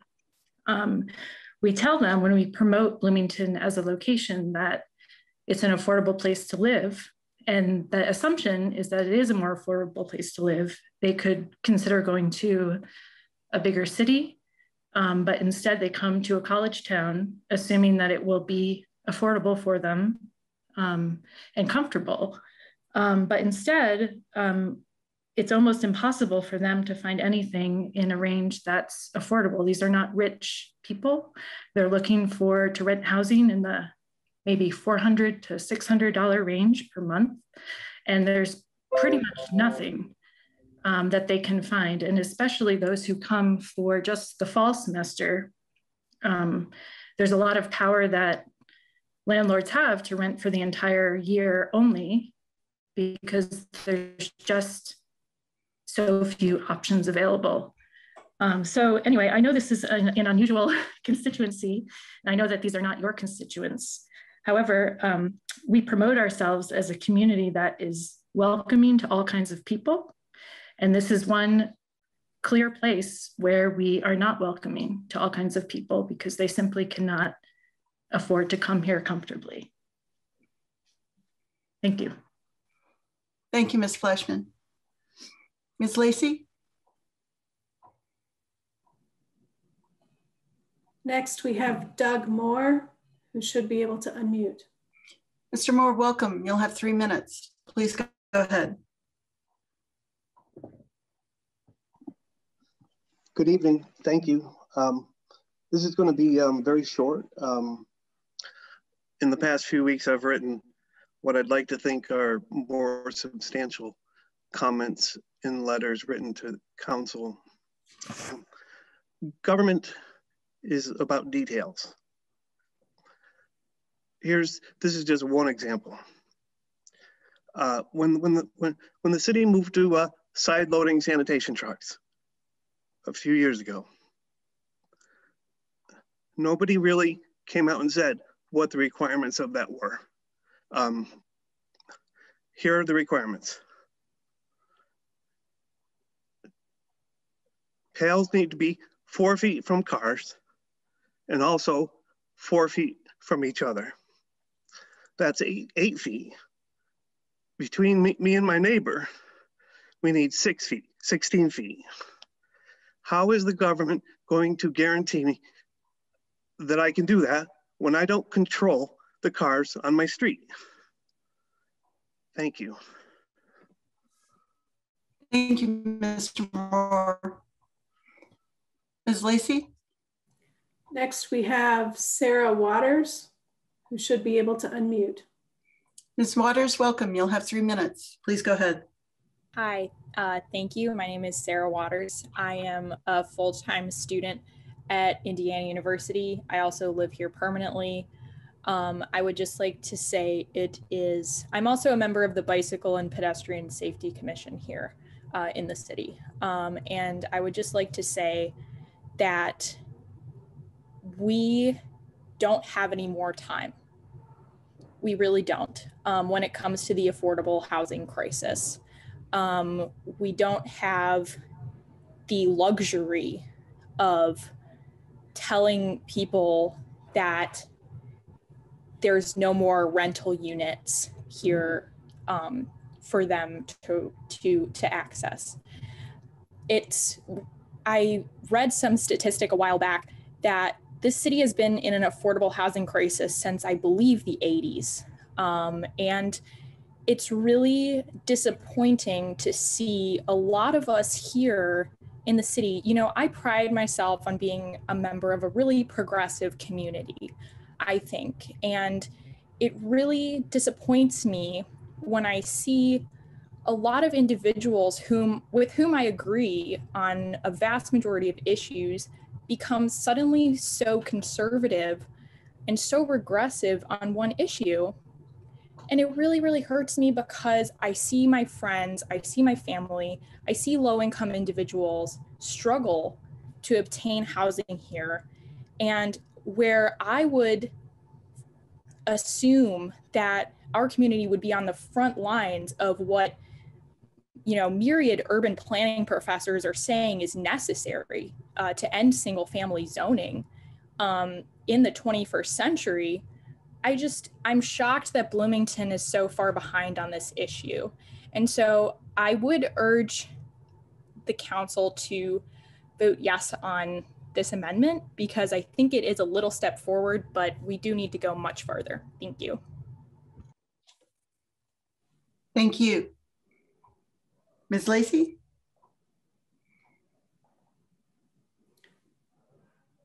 So, I'm sorry. Next we have the person with the screen name Cynthia, who should be able to unmute. Welcome. Could you please share your full name for the record, and then you'll have 3 minutes.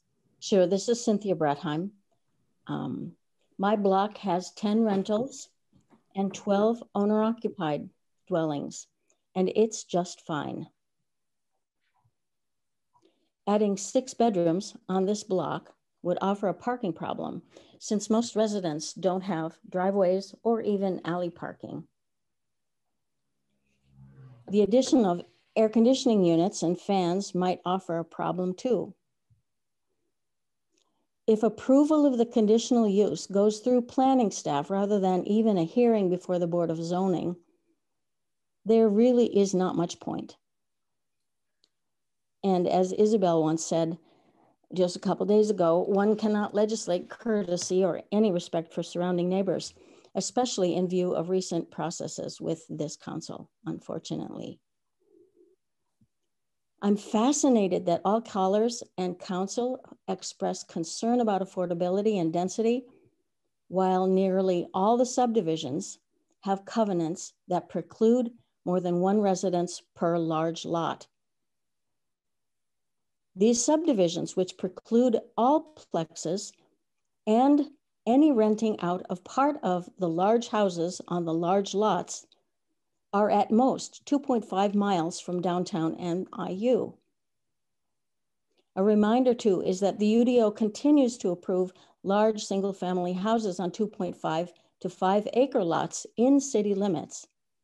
So it's okay to have a large single-family house on a large lot if it's expensive and exclusive, but the core neighborhoods, which are slated for plexes, even though they are more economically and class diverse than most subdivisions, are the ones that are slated for plexes and more diversity, even though we might be 2 miles from IU or downtown.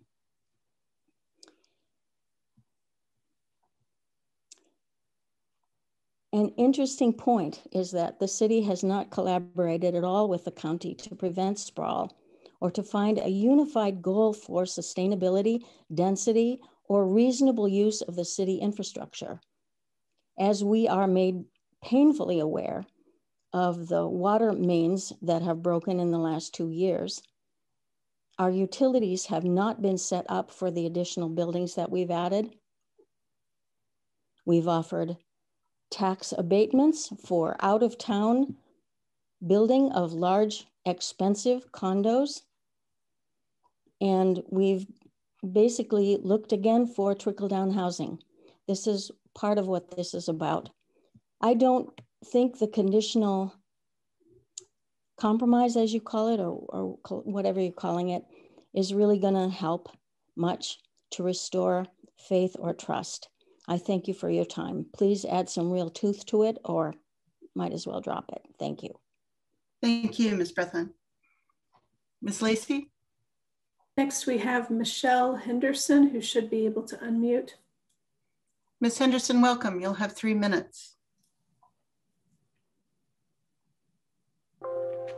My name is Michelle Henderson, and I live in the near west side. I support Amendment 2, but it doesn't go far enough as far as affordable housing.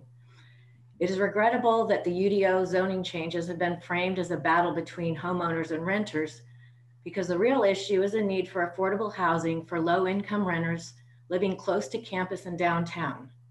They are most at risk of becoming homeless if they lose their currently affordable housing. The old houses near downtown have always been the least expensive rentals in the area and have allowed residents with lower paying jobs or those on a fixed income to afford rent. Under the proposed UDO zoning changes, those small affordable houses in the core neighborhoods are likely to be purchased in order to create profitable duplexes, which will be far more expensive than the modest rentals they replace. The older, less maintained houses, which can be rented for around $400 a month per bedroom, are at risk of being replaced by duplexes, which, based on similar new construction near downtown, will rent for $1,000 to $2,000 a month per bedroom. Renters who will be displaced when the houses are sold are unlikely to find affordable housing close enough to walk to work downtown or on campus, which puts them at serious risk of losing their jobs and joining our growing community of citizens experiencing homelessness. It is important that there are safeguards for the low-income tenants who will be evicted when their landlords sell their houses to developers. I would like to see language that will provide housing or financial aid for residents who will lose their housing and can't afford to pay higher rent. If you actually care about affordable housing and social justice, you will include financial help for the citizens who will lose their housing due to this change in zoning. Thank you. Thank you, Ms. Henderson. Ms. Lacey. Next, we have Barbara Moss, who should be able to unmute. Ms. Moss, welcome. You'll have 3 minutes. Please go ahead. Okay, I'm Barbara Moss, and I have to say that I agree with the last speaker, Michelle Henderson, that the real issue is truly affordable housing, not more high rent market rooms. And I have to say, I think it's very sad that so many of those in favor of upzoning don't see that this is coming and that they will not benefit. And as Michelle said, that so many of the smaller homes will be eliminated where they would have the opportunity to increase equity, their share of equity, and build wealth. I should note that I don't have the time to really go into this, but the key in ownership really that we've never spoken about are interest rates. I did an analysis, and in 1989, I was, well, not me, but my boyfriend at the time was paying more money for an $89,000 house at a 11% interest rate than we would now for a $400,000 house at a 3% interest rate in terms of percentage of our income from that period to this period. So I urge all you young people to really look. You're not as closed out of the market as you might think, and as others with this upzoning want you to think. So please, please, please take a look at that. Okay. And in terms of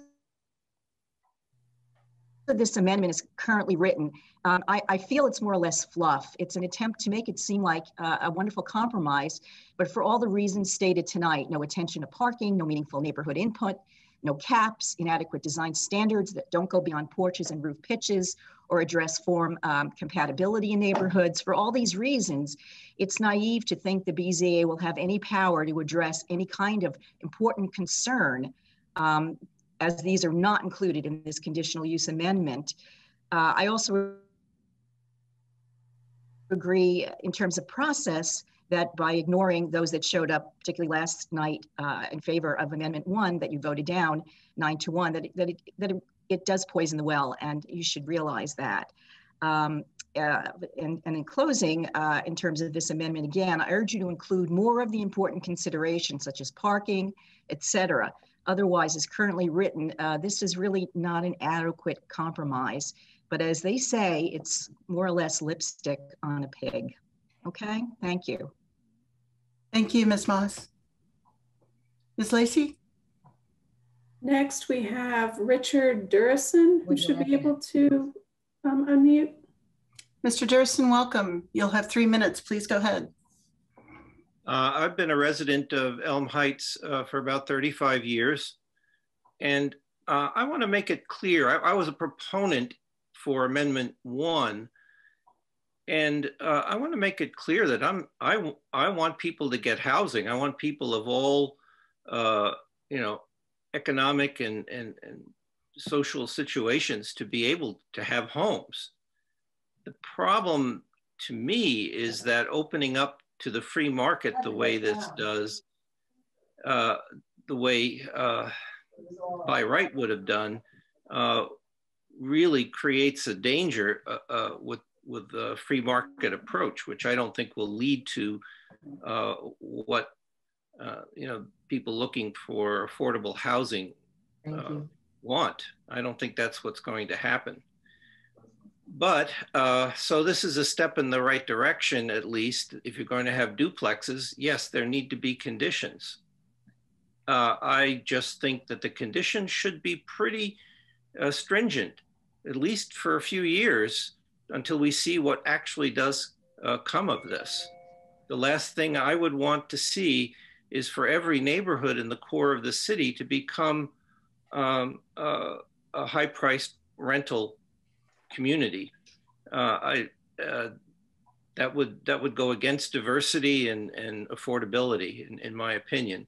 So I would like, I'm not exactly for Amendment 2. I think it's better than by right, but I would like to see the conditions on duplexes made more stringent. Thank you. Thank you, Mr. Durson. Ms. Lacey? Next, we have Jarrett Alexander, who should be able to unmute. Mr. Alexander, welcome. You'll have 3 minutes. Please go ahead. Thank you so much. And thank you all so much for your time. My name is Jarrett Alexander. I'm a lifelong Bloomington resident. I'm a renter. I'm a student at IU now.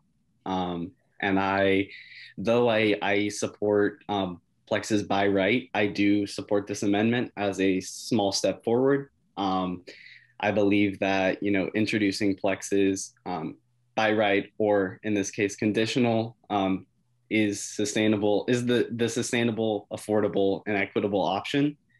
And yeah, I'm just going to leave it there. I urge the City Council to vote for this amendment. So thank you. Thank you, Mr. Alexander. Ms. Lacey? Next, we have a person with the screen name Vinley, who should be able to unmute and state their full name. Welcome. Please state your name and then you'll have 3 minutes. Hi there.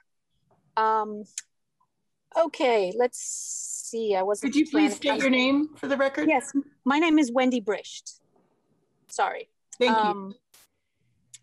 And I didn't actually think I was going to speak tonight because, as the other Wendy already said, I didn't know if they do any good. But you know, I think we have to keep speaking up. I feel like we should be living in a representative democracy. And I didn't think it was last night. I think that the voice of the citizens of Bloomington was overwhelming. And it was really surprising to me that everybody went ahead with this instead of coming up with a better plan. But I'd like to address a couple of things that people have said. There's nowhere that is affordable right now. To get housing for $600 a month or $400 a month in any university town is just not going to happen, not anywhere. All over the US, it is really expensive. And Bloomington, you know, it's because of expensive building materials and especially because of the entrance of the unlimited investment in rental housing that's happening in California, it's happening everywhere. Unless the city subsidizes affordable housing, it will not happen because investors' market pressures in Bloomington are extreme and the rentification of our housing is happening way too fast and it's driving up costs everywhere unless it's stopped, which some college towns have successfully done. And I would like to see that looked into. And they have done that by limiting rental licenses and by limiting proximities. Okay, so the smaller homes in the cores are still the most affordable housing in town by far. I've been looking, especially for buyers. There are plenty of rental units available. It's single family homes that are the most in demand, and that's not going to change because of anyone's ideology. And we cannot impose ideology where it negatively affects others' lives, especially if it doesn't give Bloomington any affordable housing. Tearing down affordable houses on green lots in our core to build market rate duplexes that will positively rent for more than the original house is the least sustainable affordable of any building type I can think of. It's a given that the duplexes will go in the most desirable and most profitable places, and these are the areas that are most likely to affect resident homeowners, where student density is already over the top, or else to destroy our most affordable housing. These are the most profitable and therefore the most likely scenarios. This is why where the plexes go is incredibly important and needs to be addressed, which is why a more targeted plan is necessary. I think ADUs are great. I don't think conditional use is a good compromise, but it's better than nothing. It only guarantees that builders and developers will follow building codes. It won't stop them from building. And how will they know how much their undergraduate students going forward will cause serious disruption to the location? They don't know. That's why it's important to plan. Anyway, thank you very much for listening. Thank you, Ms. Brish. Just a reminder while we're queuing up the next person, if you would like to offer comment, please use the raise hand function in Zoom or type a message into chat to our meeting host and we'll be sure that you're added to the queue. And if there is more than one person waiting to use a single device, please let us know that so that we can ensure everyone has the time that they're allotted. So, Ms. Lacey? Next, we have the person with the screen name RASCHNEI at Indiana. They should be able to unmute and state their full name. Yes, welcome. Thank you. My name is Rob Schneider. I live on First Street in Elm Heights. I don't want to be long here. I do think the issue that has been discussed over and over again, we seem to go round and round and round about this, is the connection between plexis and affordability. And it seems to me, at least as far as I'm concerned, that there's been absolutely no convincing proof that that one is going to lead to the other. Quite the contrary. And I'm really mystified that those who are proponents of plexis have offered really no logic or evidence that would indicate to us to believe otherwise. But I'd like to actually return to something that my friend Jim Rosenbarger mentioned, the idea of caps. It has been mentioned several times in both written and oral discussion here that this is an experiment. And I'm wondering actually whether you actually believe this. I know the mayor has said that this is an experiment. Well, if it is an experiment, then one thing that would be implicit in any logical understanding of what an experiment is that you limit. There's been so much discussion, so many good faith differences of opinions. Wouldn't it be the prudent thing to do to proceed with this with real conditions, one of them having to do with numbers? It's a basic fundamental condition in any sort of experiment. You limit the number of these duplexes and see what the outcome is. It would be an experiment in real time of what we've been only talking about abstractly. Does it yield affordable housing? We would see empirically, or does it yield more high rent housing for students or others who can afford it? Why not embrace this? And I know this is not a time for question and answers, but I'd like to hear from the council members whether you really endorse the notion that this is an experiment or whether that was just something that was rhetorically mentioned to sort of distract us. Oh, somebody's honking here. Sorry. Honking at me, okay. You know, whether that would be a way of putting some teeth into the notion of conditions. It would be a way of backing up your notion of this as an experiment with some good faith. Thanks very much. Thank you, Mr. Schneider. Ms. Lacey? Next we have Joe Lee, who should be able to unmute. Hi, I'm Joe Lee, and I live in the Bryant Park neighborhood. And I certainly supported Amendment 1 and the sponsors of that amendment. But if we're going to have these duplexes, we need to really consider very serious, stringent conditions. I'm all in favor of affordability. I've lived in a variety of places, as some people have mentioned, but nobody's mentioned a utility closet in a Manhattan apartment where I lived for several years, and in what was on the circus called the pony truck, where I lived with 11 ponies, 2 llamas, and a baby elephant for 9 months. So I understand living in impoverished circumstances. I also agree with increasing density, but let me use the real estate mantra: location, location, location. In June of 2008, the Bryan Park neighborhood, like a lot of Southern Indiana, was flooded. And it was a serious flood. We had 3 feet of water in our basement. I had somebody from the city come over and look, and they said, yeah, came off the street. That is what the city did for us. FEMA actually gave us a $1,000 check to help with some of the damage. So if there is going to be increased density, please put in the condition that there is some sort of infrastructure survey done beforehand, because people live in these neighborhoods. In our neighborhood, many, many, many people had water in their basement, and it was up to us, water that came off the street, for us to get it pumped out and for us to mitigate the damage. So, and I want everybody to keep in mind that being progressive doesn't mean giving up reason. And please, if you're making this step, be reasonable and make it conditional. Thank you. Thank you, Mr. Lee. Ms. Lacey?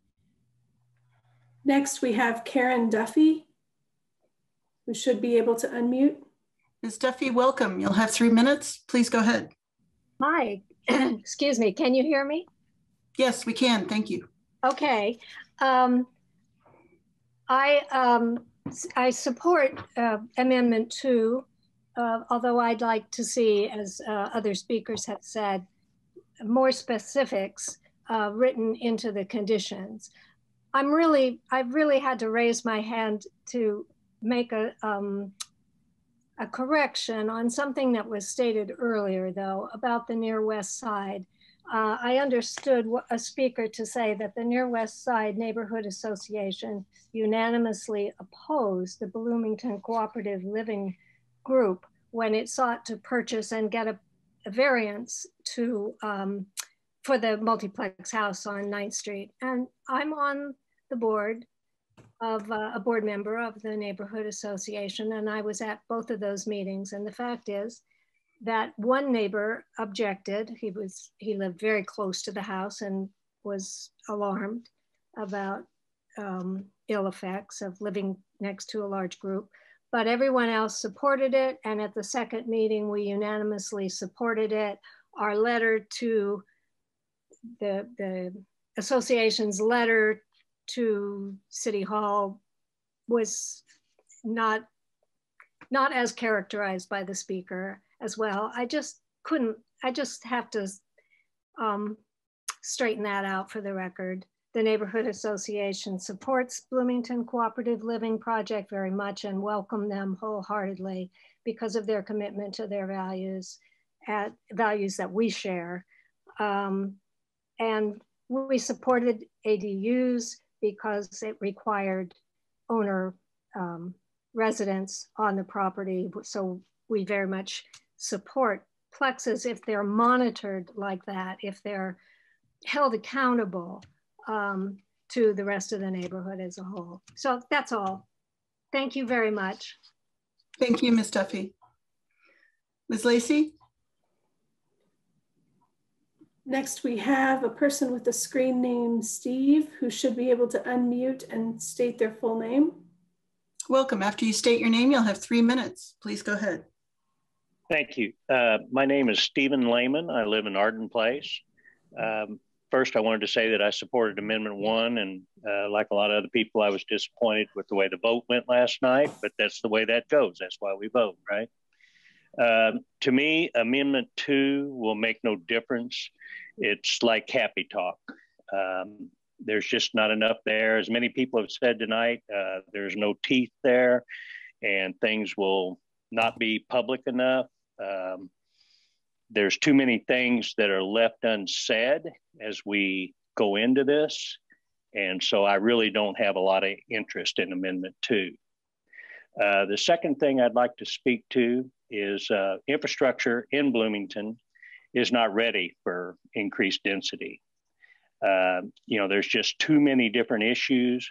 For example, water and sewer are the big ones that really bother me. I've had, in the last 2 years, I've had 3 water main breaks within 150 feet of my front door, okay? It creates huge issues, with your brown water. It causes issue in the wintertime with icy streets. These things don't happen between 8 and 5 on Monday through Friday. So we really need to make sure that the infrastructure in any area where you're going to increase the density is up to snuff. Like Jolie said a few minutes ago about Bryan Park. You know what? That can happen almost anywhere in town. And then the last thing that I want to talk about is just housing in general. And I would really like the city and staff to take a different direction towards the issues that we have, because obviously we have issues. But I've always believed that home ownership is the key to safety and security for people. You start small, and in 20, 30, 40 years, you're where you wanted to be most of the time. I would like to see the city work towards making home ownership, whether it's a duplex or, you know what, if it has to be in a quad, if it has to be in a high rise or something like that, but put people in a position where they can be successful down the road. Let's make home ownership more affordable and more accessible through whatever means that you have, whether it's through grants, nonprofit banks, things along that line. And I believe that we will make Bloomington a better place. We could be put on the map. I mean, people would be around the country talking about us doing this sort of thing. So if there's anything I can do to help with that, I would be glad to do so. But I just really believe that home ownership is the way to go, not increasing rentals and thinking that increased rentals is going to drive down the rent. It won't happen. And the infrastructure thing, we've been paying our taxes all these years, and the infrastructure's junk, okay? It's a rusty old bucket that won't hold water anymore. So that's it for me. Anybody out there listening has any questions or anything, you can get in touch with me. Thank you. Thank you, Mr. Lemon. Ms. Lacey? Next, we have Marilee Rosenbarger, who should be able to unmute. Ms. Rosenbarger, welcome. You'll have 3 minutes. Please go ahead. Hello, thank you. I'm Marilee Rosenbarger, and I live in Elm Heights in a core neighborhood, and I've lived here for over 30 years.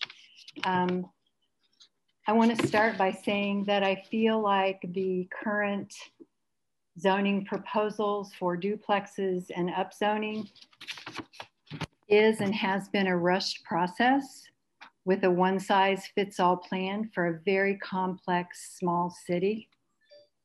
I'm very concerned that the conditional use will not protect the local residents, renters, or homeowners. Investment developers are sophisticated and expert at negotiating the zoning requirements. They know how to play the games. Those of us that do live in town and have lived in town for a long time have made that choice. We value diversity and affordability. We are also concerned about climate change. We are trying our best to participate and advocate for solutions, such as pilot projects, such as possible rental supports, such as down payment assistance, such as the beautiful and amazing BRI Affordable Housing Project. I was years ago also on that committee, and I believe that that program has played an important role in stabilizing certain areas and showing us what can be done. Perhaps the city could join in more of those kinds of activities. In our neighborhood, we have the evidence of what will happen if we don't have good protection. we will have more high rent areas for non-permanent residents with profits to investors and displacement of residents. The notion that this will help with climate change is also doubtful. Why are we still having these kinds of difficult seeming disagreements when we do agree on so much? Why are we not truly problem solving? This is destructive for our neighborhoods and our local community fabric. And I feel like we need more hard work and a careful plan. We need more care and less haste. That's what I feel like we need now.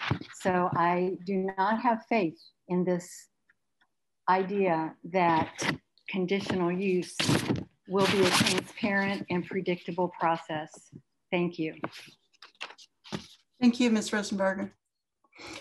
Just a reminder, if you'd like to offer public comment, please use the raise hand function in Zoom or type a message into chat, and our meeting host will make sure you're added to the queue. If there is more than one person on the same device, please let us know that so we can ensure that each person gets their full time for comment. So, Ms. Lacey? Next, we have Jamie Scholl, who should be able to unmute. Ms. Scholl, welcome. You'll have 3 minutes. Please go ahead. Hi, my name is Jamie Scholl. I've spoken the last few meetings and somewhat wondering why to speak again, since I felt disregarded by some of my representatives in their response, if I actually received one. I want to bring to the light, good leadership brings people together when we go through difficulties and tap into our shared humanity. Leadership frames a difficult situation and pulls us together and does not use it as a wedge to separate us, and which can be done often for personal gain. I support more density. I support caps. I have concerns about parking and also the safety of our young kids. And I don't know how many of you might see one get away from their parent as they're learning to walk and run out into a street. The more crowded those streets, the more likely, especially with young drivers, that something tragic could happen. This amendment does not go far enough. We need more. I've also observed over the last 3 meetings I've attended that we have groups represented that include homeowners and renters. And we are basically only guessing about what the owners of these rental properties that already exist in our town actually have to say. What are their voices? I'm concerned about systemic racism that could come into our town through someone purchasing these properties. We have no idea. And I really would like more controls because I love my community. I grew up here, I've gone away, I've come back, I've seen it change. We need to support people who want to own homes in whatever form that takes. Cities need to grow. We need to accept that. But without some controls, I fear for the worst. And it's not based on anyone else's viewpoint. I have not participated in any groups, as some may like to claim and have done so on social media, but that I've done my own research and have varied experiences in San Francisco, in Miami, in Brunswick, Georgia, and a number of other locations such as Minneapolis. It's with that I come to you with these opinions. Thank you very much for your time. I know you all have devoted a lot of time to this and I really appreciate that. Thank you. Thank you, Ms. Scholl. Ms. Lacey? Next, we have the person with the screen name AJ Ruff at Indiana, who should be able to unmute and state their full name. Welcome. Hi. Once you state your full name, you'll have 3 minutes. Please go ahead. Yeah, my full name is Andy Ruff. And again, tonight I'm gonna have to sort of dispense with the diplomacy. I think we're past the point of diplomacy on this, but you know, on this particular amendment, sure, vote yes, but don't pretend it's some kind of compromise of the travesty that this process and this legislation really are. It's not a compromise, and y'all know it. An actual compromise would be, for example, a strict annual limit on the total number of Plex units that could be built over a trial period of 2 years, maybe. it's misleading to people who don't really understand the BZA and the conditional use process to act as if this is some kind of compromise. It's really misleading to them. And it's actually insulting to people who do understand the BZA and the conditional use process and why this is not really a compromise. It's window dressing, sure, vote yes, because it'll make it 1% to 2% better than it would be otherwise. But bring forward something real that will actually partially address the concerns of the vast majority of people that have cared enough to have weighed in on this issue. Thank you for letting me speak. Thank you, Mr. Ruff. Ms. Lacey? Next, we have Deborah Meyerson, who should be able to unmute. Ms. Meyerson, welcome. You'll have 3 minutes. Please go ahead. Thank you.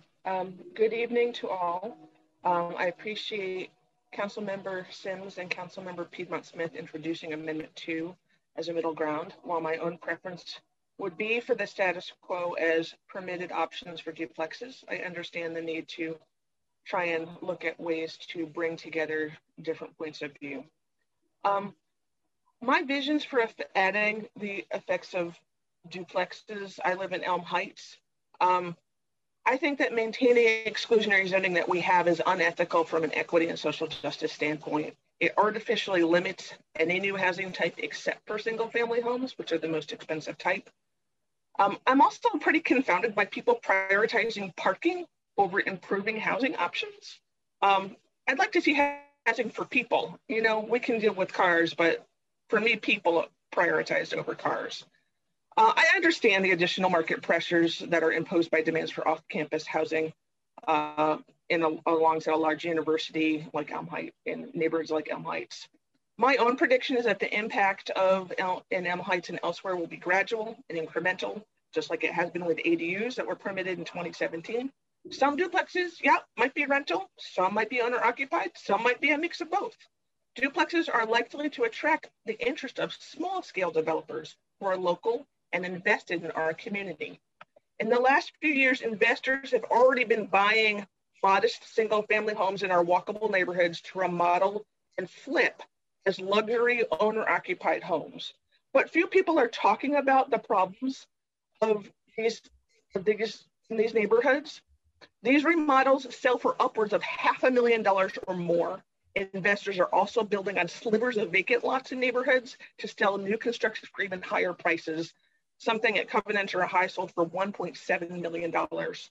If there is new construction, 2 halves of a duplex are just going to be less expensive and more energy efficient than one single family home. A subdivided lot on East 2nd Street was developed last year as a new luxury home and sold in January for $775,000. If a duplex was an option, it could have provided 2 homes at, let's say, $375,000 each. Not cheap, but still half the cost of a single family home. Permitting duplexes is not evidence of an unregulated free market. It's opening a tiny window in the UDO regulations to help diversify housing options for both renters and homeowners in exclusive high-cost neighborhoods. Thank you. Thank you, Ms. Meyerson. Ms. Lacey? Next we have Jean Lennon, who should be able to unmute. Ms. Lennon, welcome. You'll have 3 minutes. Please go ahead. Thank you. This is Jean Lennon. I just wanted to make a brief comment. I think that after listening to many meetings that the conditional use, although it's not my preference, I did support Amendment 1. I think you might as well consider it. I think there's the language feels vague, and I'm not sure in practice how the burden is interpreted at the BZA. So I think it's worth considering. That's all. Thank you, Ms. Lennon. Ms. Lacey? Next we have Russ Skiba. Mr. Skiba, welcome. You'll have 3 minutes. Please go ahead.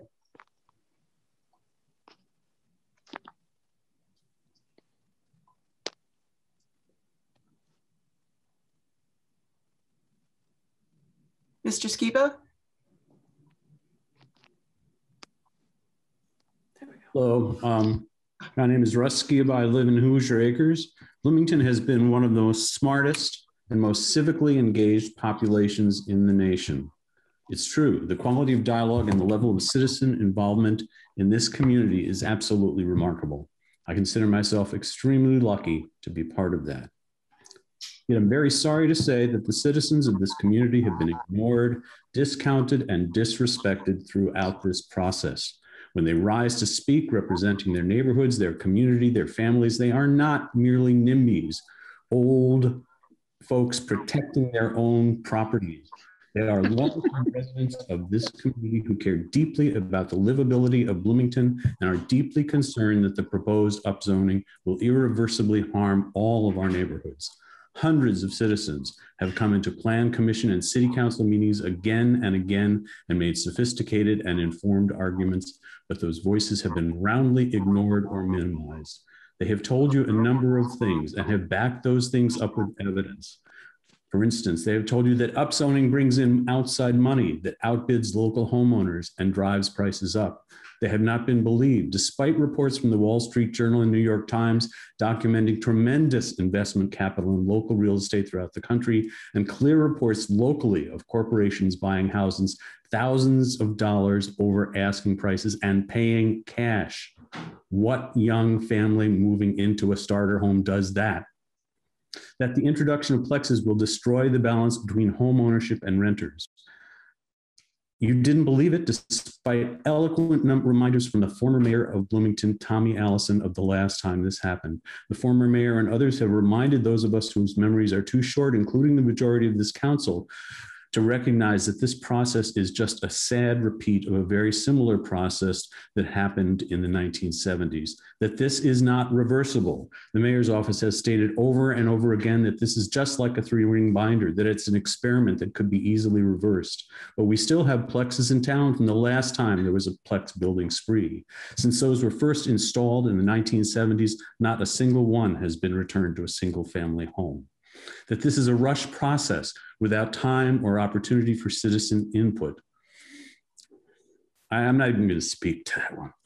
That upzoning does not enhance equity or affordability. How many times does it need to be stated that of the studies that have examined the relationship between upzoning and affordability and equity, every single one has found that upzoning drives home prices up and low income and residents of color out? The headline in the Herald Times about last night's tragic rejection of citizen participatory democracy said, despite overwhelming opposition, Bloomington City Council firm on duplex plan. That says it all. The City Council has ignored, or indeed some cases disparaged, the input of its own constituents. The headline tomorrow may well read the same as the headline today. Despite overwhelming opposition, City Council moves ahead with this unfair and illogical proposal. I urge you to vote no on this proposal. Thank you. Thank you, Mr. Skiba. Ms. Lacey? There are no more individuals with their hands raised. Oh, I misspoke. We have Vox Booker, who should be able to unmute. Mr. Booker, welcome. You'll have 3 minutes. Please go ahead. Thank you much. My name is Vox Booker. It's a pleasure to be with you all this evening, as always. I'd like to thank the planning department. They have done such an exceptional job, especially Ms. Scanlon, in devoting so many countless hours to this. I'd like to thank the public because apparently, no one could ever say that people in Bloomington aren't engaged. And I'd like to thank the council and also apologize for some of the undue vitriol that's been kind of levied your way. I think that you have listened to the community. This has been a weeks-long event. We've had a multi-year conversation. I think this is what good government looks like, and I applaud you all, no matter your position on that. So we're currently in a multi-generational housing crisis. This is our present condition. Yet I hear many folks speaking of these phantom realities that may never exist. And they feel awfully similar to a lot of the same rhetoric that was employed around ADUs, that now we feel a accepted part of our community. Segments of our community are being scapegoated like the boogeymen, students, developers, young folks, old folks, and that's a disappointing thing. The reality is that we are not outlawing single family housing. We're just talking about adding some duplexes. Every eligible home won't instantly be transformed into a duplex. We all understand that. It's also deeply disappointing that so many of the folks who are speaking out against duplexes have been in their homes for decades. We all understand that societal pressures have changed. Communities aren't meant to be stagnant things that are forever unchanging. They're supposed to be dynamic. Neighborhoods should adapt to the ever-changing needs of the folks who live there and want to live there. You know, it's been said that societies grow great when old folks are willing to plant trees whose shade they'll never set in. This is that tree planting process. Councilor Scanballori is fond of saying that there aren't solutions, that there are trade-offs. I think that this is an acceptable trade-off, and I urge the council to make it so. You know, no one is ever going to be happy 100%, but I think that you have all had done the best that you could do under considerable strain, and I appreciate you. I yield my time. Thank you, Mr. Booker. Ms. Lacey? Next, we have Victoria Whitty, who should be able to unmute. Ms. Whitty, welcome. You'll have 3 minutes. Please go ahead. Well, my feeling about conditional is that it's better than nothing. But I do believe that it is necessary that the BZA have more specific points to consider when granting conditional approval.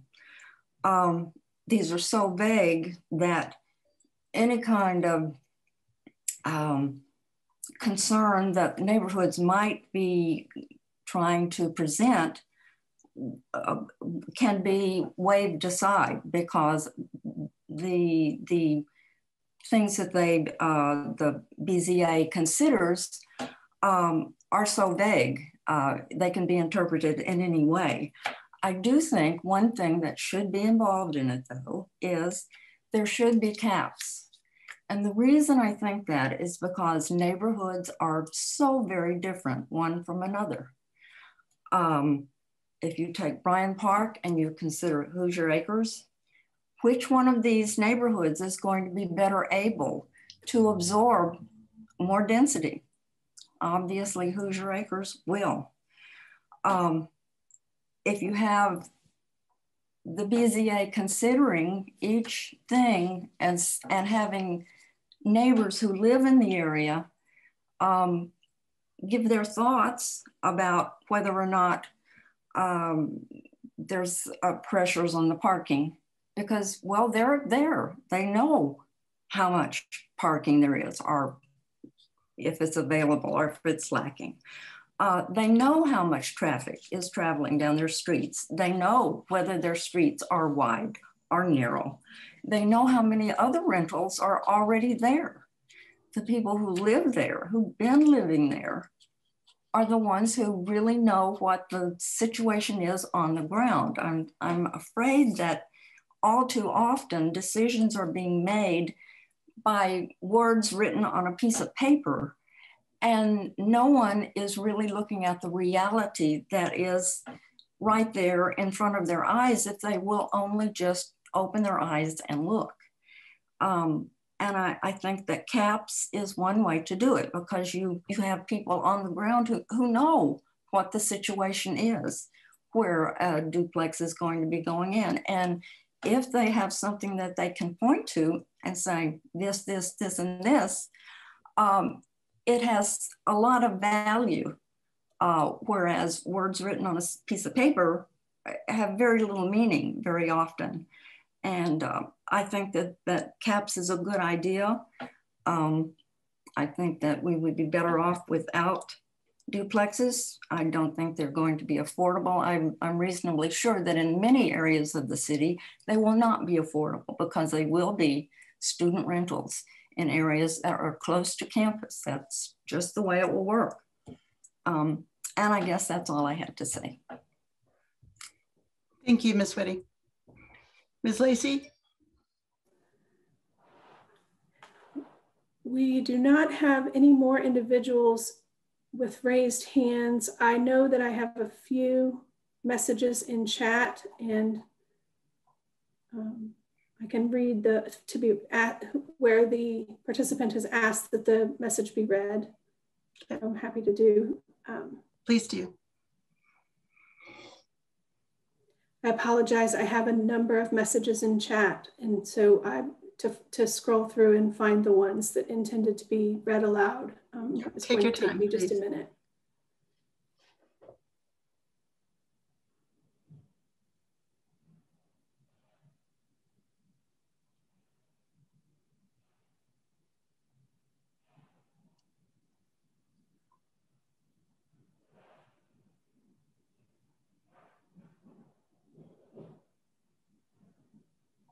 And just a reminder, while Ms. Lacey is queuing that up, if you do wish to make public comment, please use the raise hand function in Zoom, or please type a message into chat and let us know that.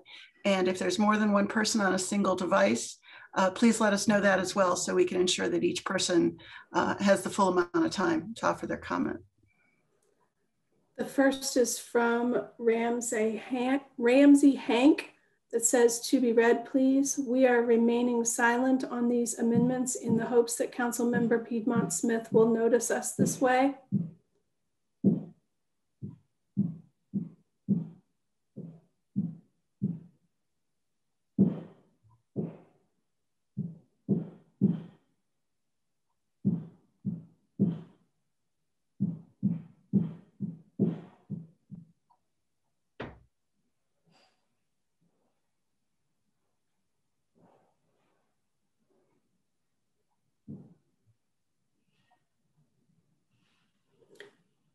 The next one is from the person with the screen name Dave, and this person gives his name later in the comment. Please read this comment slowly, as it is far less than 3 minutes. My name is David Stewart, and I live in the Bryan Park neighborhood.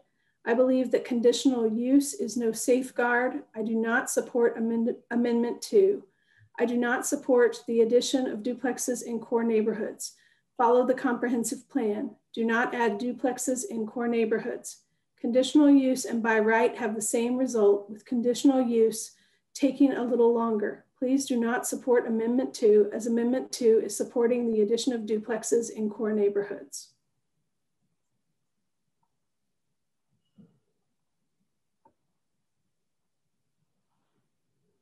Next, I have a message from Linda Stewart.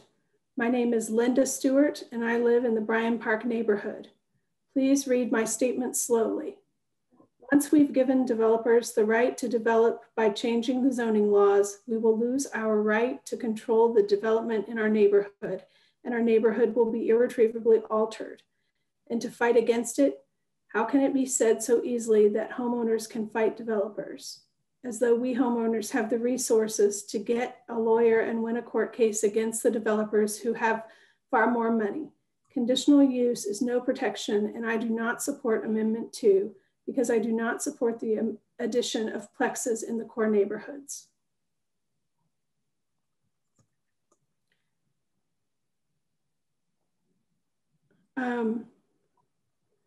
I have a comment from Betty Rose Nagel that says, please vote against Amendment 2. Conditional without teeth is meaningless.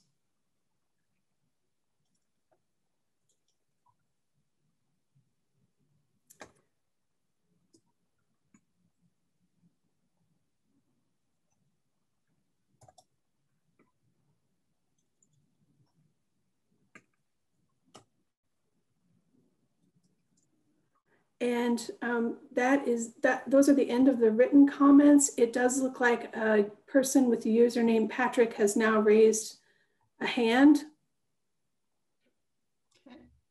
and should be able to unmute and state their full name. Hi, everybody. Thank you. My name is Patrick Siney. I live in Bryant Park neighborhood. And I think you guys have a lot of study and a lot of personal experience. I don't think I can say anything new, but my daughter is an IU student. I pay her rent. She lives in an attic and it's one room and it's $600. She's not going to be able to afford rent in any duplex built. She's stuck in an attic. It's more expensive than my mortgage payment. She's paying more in rent and living in an attic than I pay for my house. My fiance lives in a condo. It's a wonderful opportunity to raise some equity. She's moving out of her condo and moving in with me, and we're gonna rent her condo out at $1,000 a month. We're in the money. This is not opening up affordable housing for somebody to buy a condo. Her condo is on Sayre Road. It's on a bus line. And there's over 90% of the condos. In fact, out of 12 doors, she's the only owner occupied one left. They're all bought up by real estate people because they bid over $40,000 over the value when one comes up for sale because they can easily make $1,200 a month. And that's half of their mortgage payment. And on top of that, they're going to sell it 30 years from now for $250,000. It's a no-brainer. If you're buying a condo and you want to rent out half of it, that's going to be more expensive than a starter home because a starter home is like, you know, a starter home price, but a condo, but a duplex, you're getting your starter home plus an investment property tied into it. So those are going to be more expensive than starter homes. I live next door to a vacant house that just sold for $180,000. Well, it was $140,000, but there was a $30,000 lien. And she's thinking about tearing it down and she's waiting for this to pass. So there goes another affordable house that could have gone to somebody. Condos that could go to somebody affordable can't go to somebody affordable anymore because real estate investors are buying them. People that are moving out are renting them. This is crazy. I was so looking forward to Walnut's 42 empty buildings being renovated and more density on Walnut Street. I was looking so forward to more density on empty lots. If this is what we're gonna do, then I think we need rules that have like space around the building that they're gonna build so people can park and there's like room and studies. And I'm not for this at all. There's no way it's going to lead to affordability, whatever. But, you know, last night, my representative mentioned a whole bunch of people in a long string, but she didn't mention Bryant Park residents. Well, she mentioned apartment complexes that she was representing, but a lot of her constituents. Well, anyways, I appreciate your time, you guys. Good luck with this. Thanks so much for your for your hard work. Thank you, Mr. Steiny. Thank you. Ms. Lacey? Next, we have David Wolf-Bender, who should be able to unmute. Mr. Bender, welcome. You'll have 3 minutes. Please go ahead. Sorry, Council. I must have accidentally hit a wrong button. My apologies. I don't want to do public comment. I apologize. That's fine. That's fine. Thank you. Ms. Lacey? I see Tom Millen with a hand raised and should be able to unmute. Mr. Millen, yes. Welcome. Welcome. Hello. I'd spoken before on the, actually I sent a letter to the council a couple of days ago concerning issues about infrastructure, and I've heard that being mentioned already. I won't go through the entire letter for everybody, but the this adding density, there's no planning that I've seen as far as dealing with municipal water, there's going to be sewer, trash, recycling services, concrete drainage of water runoff, loss of green space, natural gas pipelines, water pipelines, electricity. There's going to be added power lines, both underground, overhead, internet, fiber cable, additional motor vehicle traffic, parking, and there's going to be a generalized health issues as far as density of population. We're in a pandemic, so if we have not just this pandemic, but some other future pandemic or a disease spread, that's going to make it easier to transfer. And then, of course, noise level in these areas are going to go up quite a bit. So I don't support adding plexes. I know it sounds like it's a done deal anyways, but I'm voicing my opposition to it, and hope the best for Bloomington. But I don't think this is gonna help it. That's all. Thank you, Mr. Millen. Ms. Lacy? At the present time, there are no more raised hands and no more individuals indicating that they'd like to speak in the chat. Okay. Just a reminder, if you do want to make public comment, please use the raise hand function in Zoom, or please type a message into the chat and our meeting host will add you to the queue. If there is more than one person on a single device, please let us know that as well. So, and we'll assure each person gets the appropriate amount of time. So, anything, Ms. Lacy? I just have one message from Carol Canfield that says no plexus with several exclamation points. Thank you. Additional comments?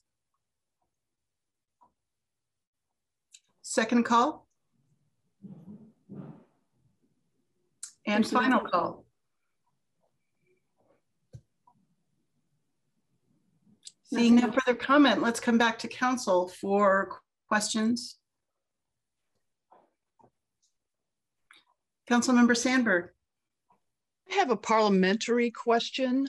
Councilmember Rallo and myself have been very, very busy over the past couple of days. And we had worked on an amendment to this amendment regarding the conditional uses that have been brought up repeatedly tonight with respect to the traffic and parking issue that we might add.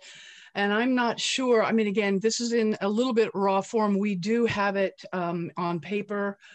We wanted to do a little amending before we brought it forward, but I'm just wanting to know from either our attorney or our chair or our parliamentarian how to bring this forward. We had it labeled as Amendment 2A. And once again, it does add a condition with respect to traffic and parking. Just need a little guidance on how best to bring this forward or introduce it, or when in the process we might have an opportunity to do this. Mr. Flaherty? Sure, I would grant some deference to President Sims and also to our council attorney if they have other thoughts. There's, in my mind, immediately two ways this could proceed. One would be to introduce it as an amendment to the amendment, at which point we would take it up now or as soon as it's introduced and seconded.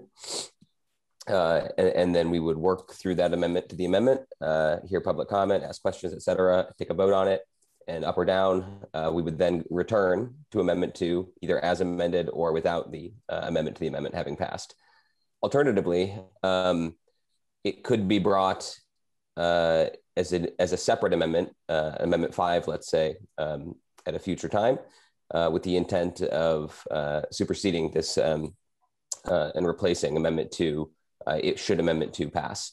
If it is consistent in terms of language, but adds just a couple of more things, I think everyone would understand that its effect and intent in that way. So I think we could, even if Amendment 2 is adopted, a subsequent amendment that is substantially similar but has some points of conflict could, also be adopted. So those are my two thoughts. I don't know if President Sims or Ms. Lacy have additional thoughts.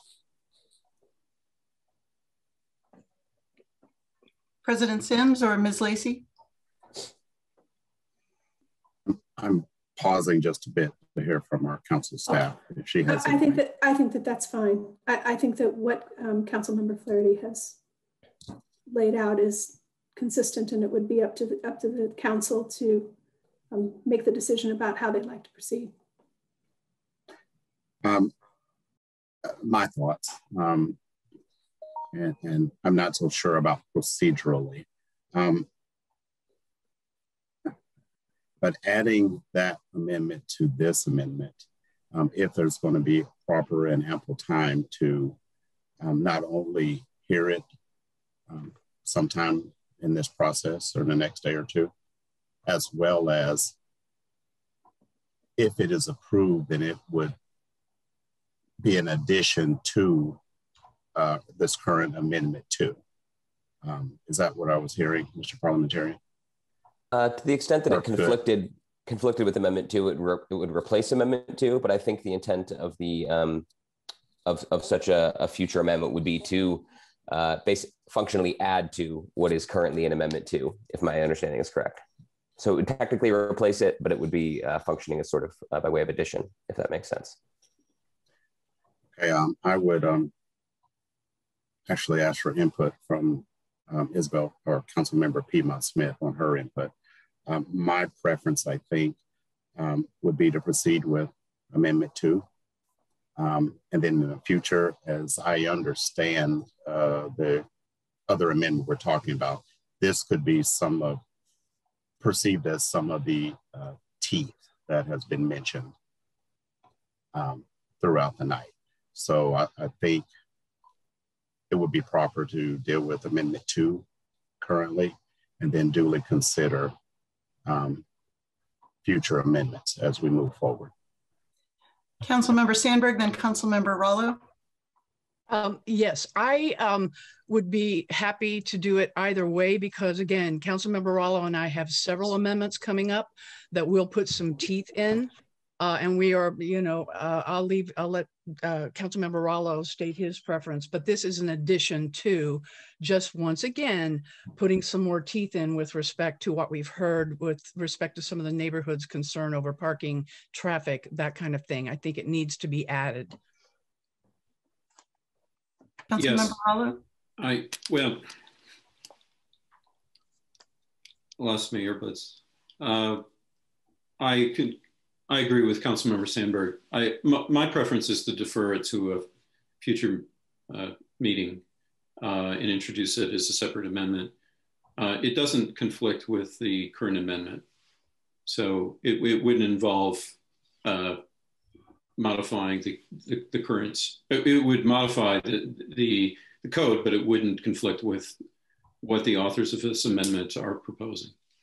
Also, I take back my earlier comment as well, that I was thinking of an Amendment 5, let's say, that had this draft text from Amendment 2, but if we've already passed Amendment 2, I think you could just do the few extra components you're talking about as a separate amendment. They wouldn't be in conflict. We could duly consider it. So if that's amenable, perhaps the favorite approach. Councilmember Boland? I want to agree with Councilmember Flaherty. I'd rather see it as Amendment 5. Thank you. Councilmembers Sandberg and Rollo, is that your call to introduce a separate amendment later on? That's my preference. Fine. Yeah, then we can start fresh with all of our teeth amendments. Thank you. It's kind of a dental theme. With that, let's come back to council for questions regarding Amendment 2.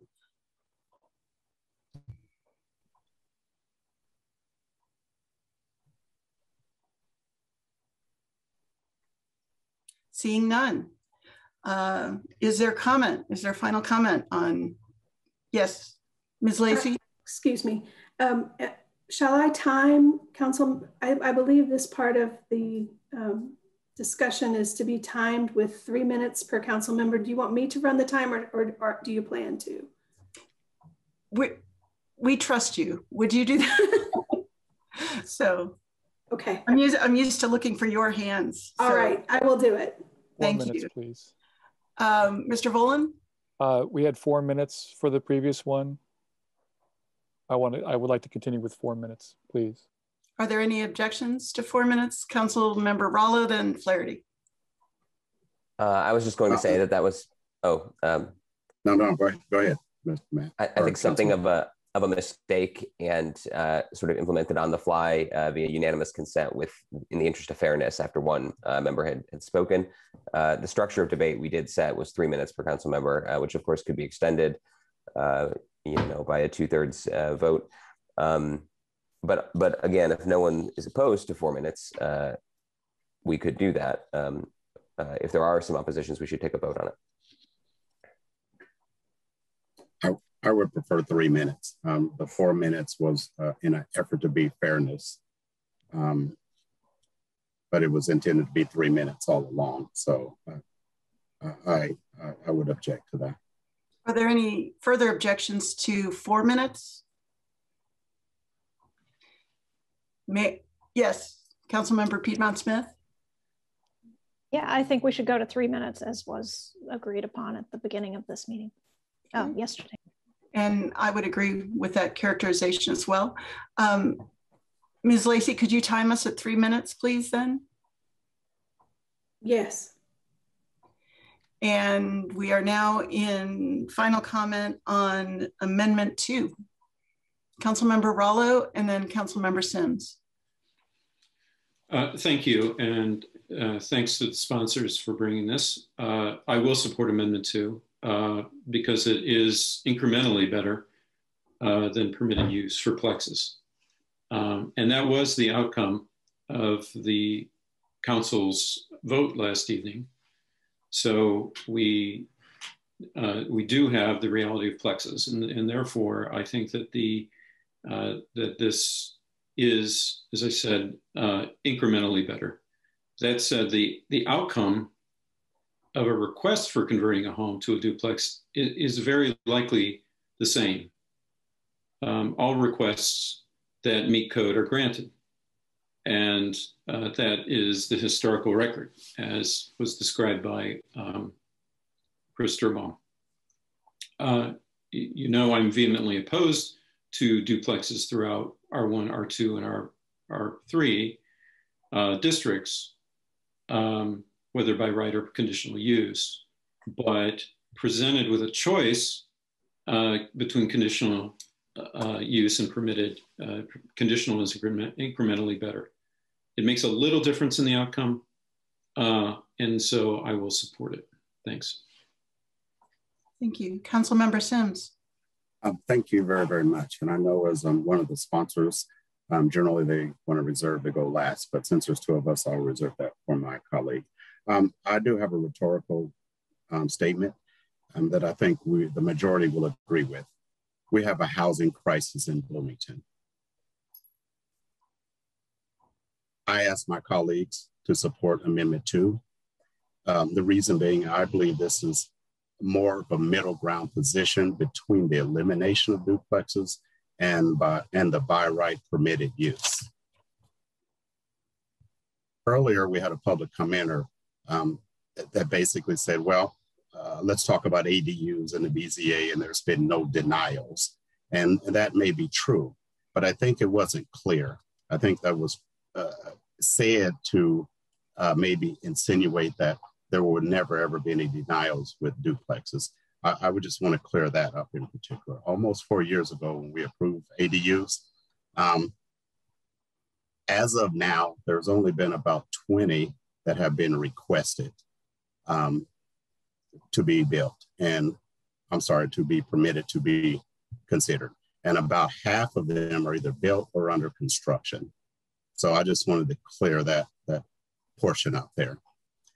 Now the BZA or the conditional use process, it is my understanding that there is weight given to the neighbors and their input at the BZA meetings.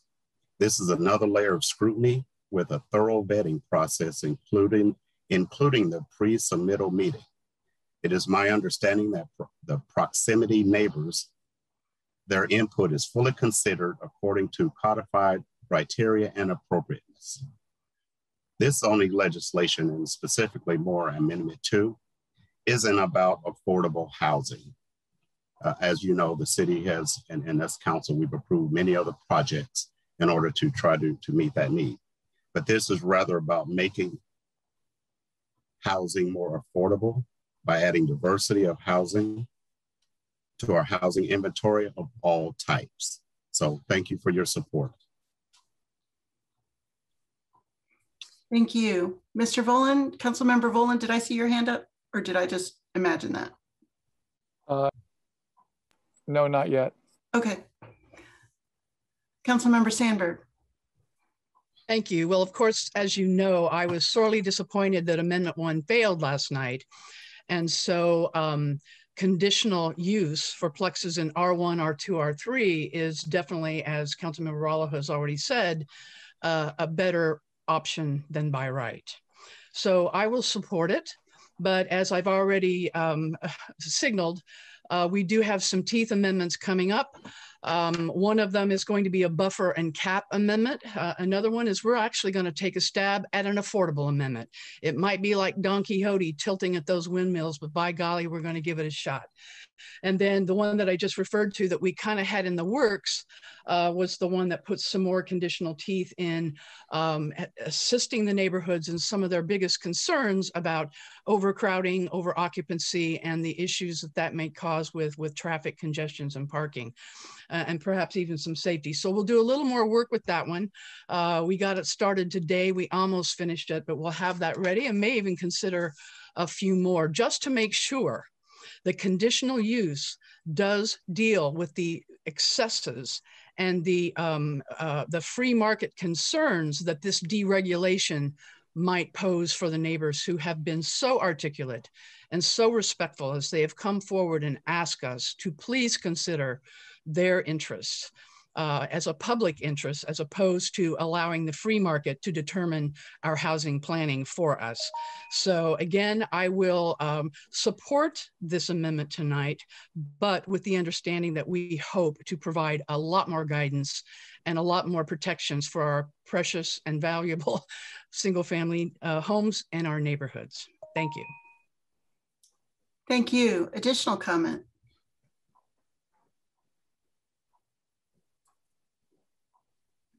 Councilmember Volan.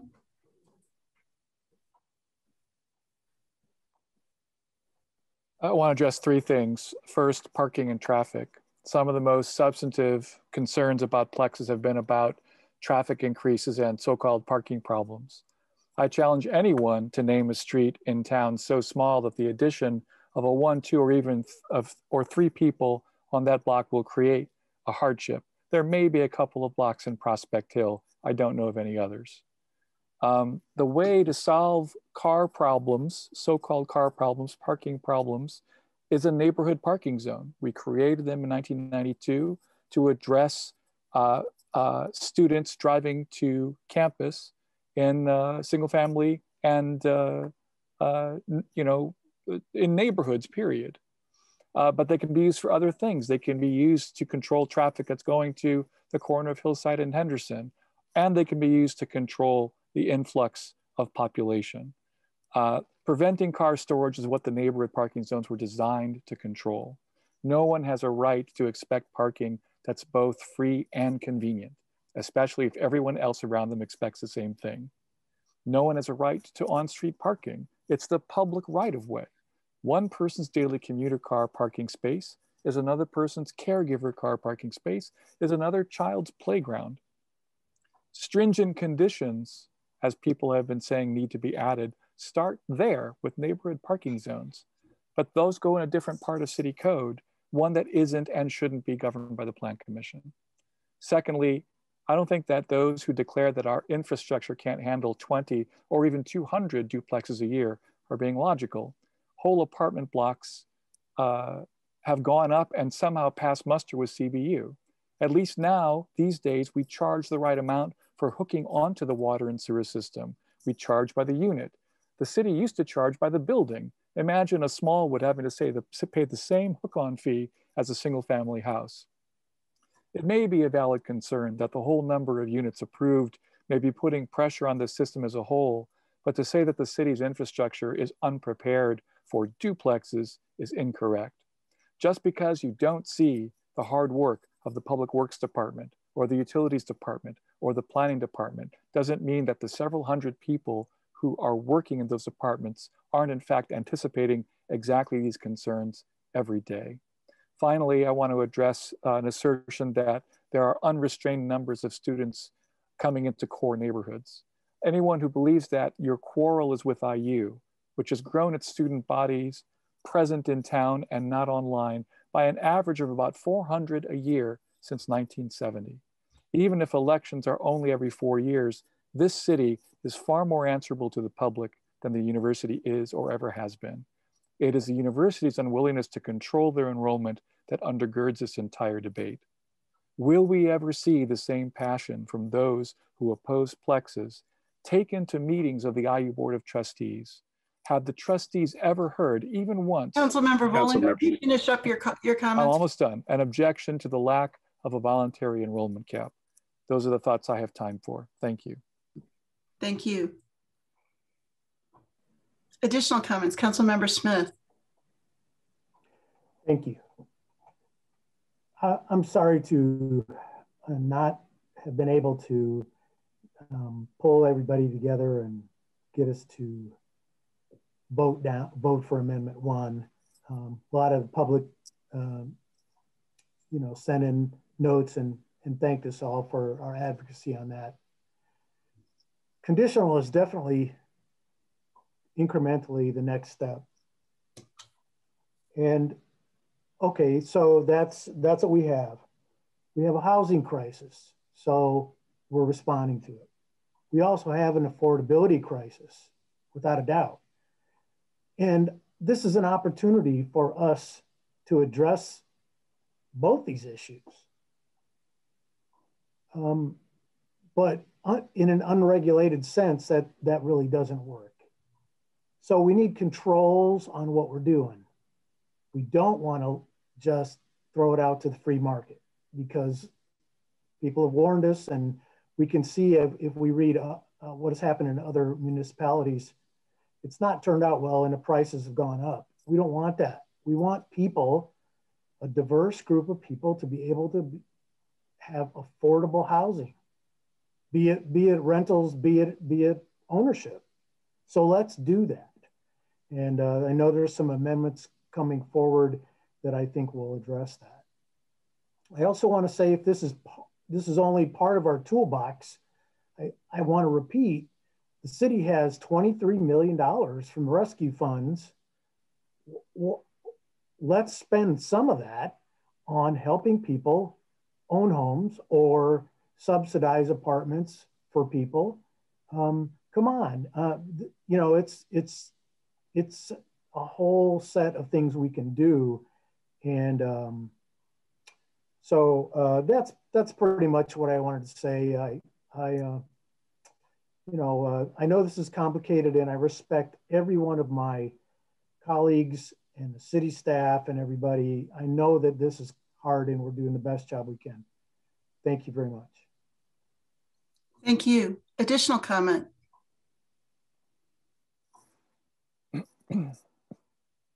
Oh, I'm sorry, Councilmember Flaherty. Thank you, appreciate it. And apologies again for being off and on camera. It's blown my nose and things. But thank you to the sponsors of the amendment and staff for your thoughts. And thank you again to members of the public for weighing in this evening. I said last night, it's obvious we all share many common values, and we have some good faith and principled disagreements on some of the policy details. I think that's okay, and it's healthy, and I hope we can keep the common values at top of mind. I think that Amendment 2 to Ordinance 2123, or if we amend the ordinance in that way, that as a whole will represent a good and meaningful compromise among diverse community perspectives, in my view. First, I think our comprehensive plan actually does support a broader range of missing middle housing types than what's on the table with this ordinance. That would not only match the historic form of many of our neighborhoods, but re-allowing these types of historic housing forms in all residential areas of cities is pretty strongly supported in the urban planning and housing economics literature and by researchers who study this. But we're not looking at some of those broader options, like the fourplex that's just down the street from me in Prospect Hill, or the threeplex on the corner 1 block further, missing middle homes where I've had friends of a wide range of ages live. Tonight, we're only talking about duplexes because that was a significant compromise that the administration brought based on community feedback. Duplexes are the smallest and most incremental step towards more diverse housing options, very much a compromise. Second, like a number of speakers have mentioned, I think the best way to help us add more housing of any kind is to have a permitted use or by right process for that housing. It provides certainty and fairness of process, and this approach is well supported by empirical research in the urban planning field. So move to conditional use, which will require notice, neighborhood meetings, public hearings, and a good faith conversation and effort to address neighbors' concerns, is another significant compromise, and a process that builders of single family homes do not have to go through. I'm not saying it's all bad. I think good can come of it, but I would rather see that type of process applied equitably across all housing forms. But that's not what we're doing. We're just looking at duplexes as a compromise. And finally, and additionally, numerous use-specific standards that apply only to duplexes have been added by the administration as compromises. These haven't gotten a lot of discussion, but they are meaningful. They guide development style and design that builders of single-family homes don't have to follow. So again, really restricting this form in the interest of compromise. And I think for all these reasons, the months-long process that got us to this point here has been an exercise in compromise. And I think the amendment is one I'll support. And I think it leaves us in a good place with the ordinance. So thank you. Thank you. Additional comments? I have comments, but I can, Councilmember Piedmont Smith as sponsor. Would you like to go last? Would you like me to go ahead, or would you like me to go last? It doesn't matter. It's late enough that we don't. Let me jump in. So thank you all. First, I mean, I am grateful for every one of you and all that I learned from you. In discussing plexes weeks and weeks back, at least one member of the Plan Commission suggested that we just go big on this experiment. And so the proposed ordinances that we're debating right now has plexes as permitted. As I shared last evening, permitted by right, as I shared last evening, I respectfully and wholeheartedly disagree with that strategy. And if this amendment fails, then plexes remain permitted by right. And so I think the best path forward is to accept this conditional permitting and then move forward by adding some of the guardrails that have been talked about this evening. On the very first night, and again, I shared some of this last evening, on the very first night we began debating this ordinance, I said that much of my decision hinged on the degree to which conditional zoning would actually inject more caution and intentionality into the addition of new plexes. After all this discussion, I still don't believe that a required appeal to a hearing officer or to the BZA would be more than a minor speed bump. And I don't think it would adequately respond to the widespread concerns we've had for months now, and it wouldn't provide the controls that we need.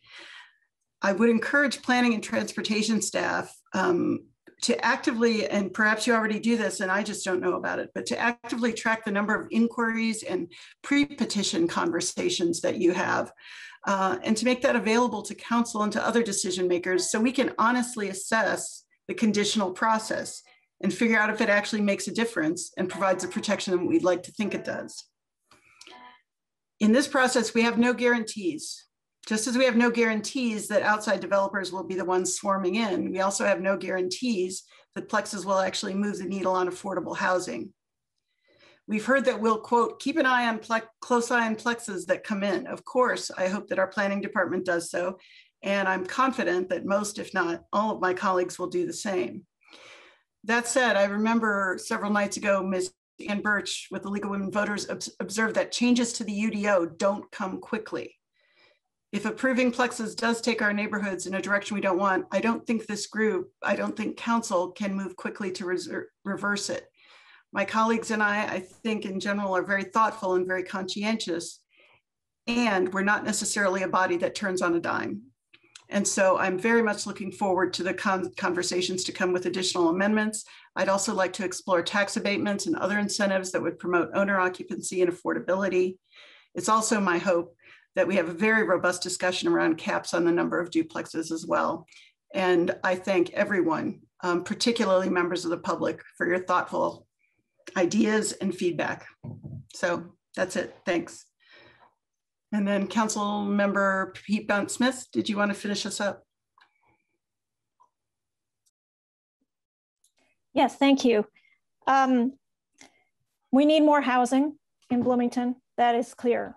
Allowing duplexes in neighborhoods that have previously only been single family is a very incremental small step in that direction of more housing.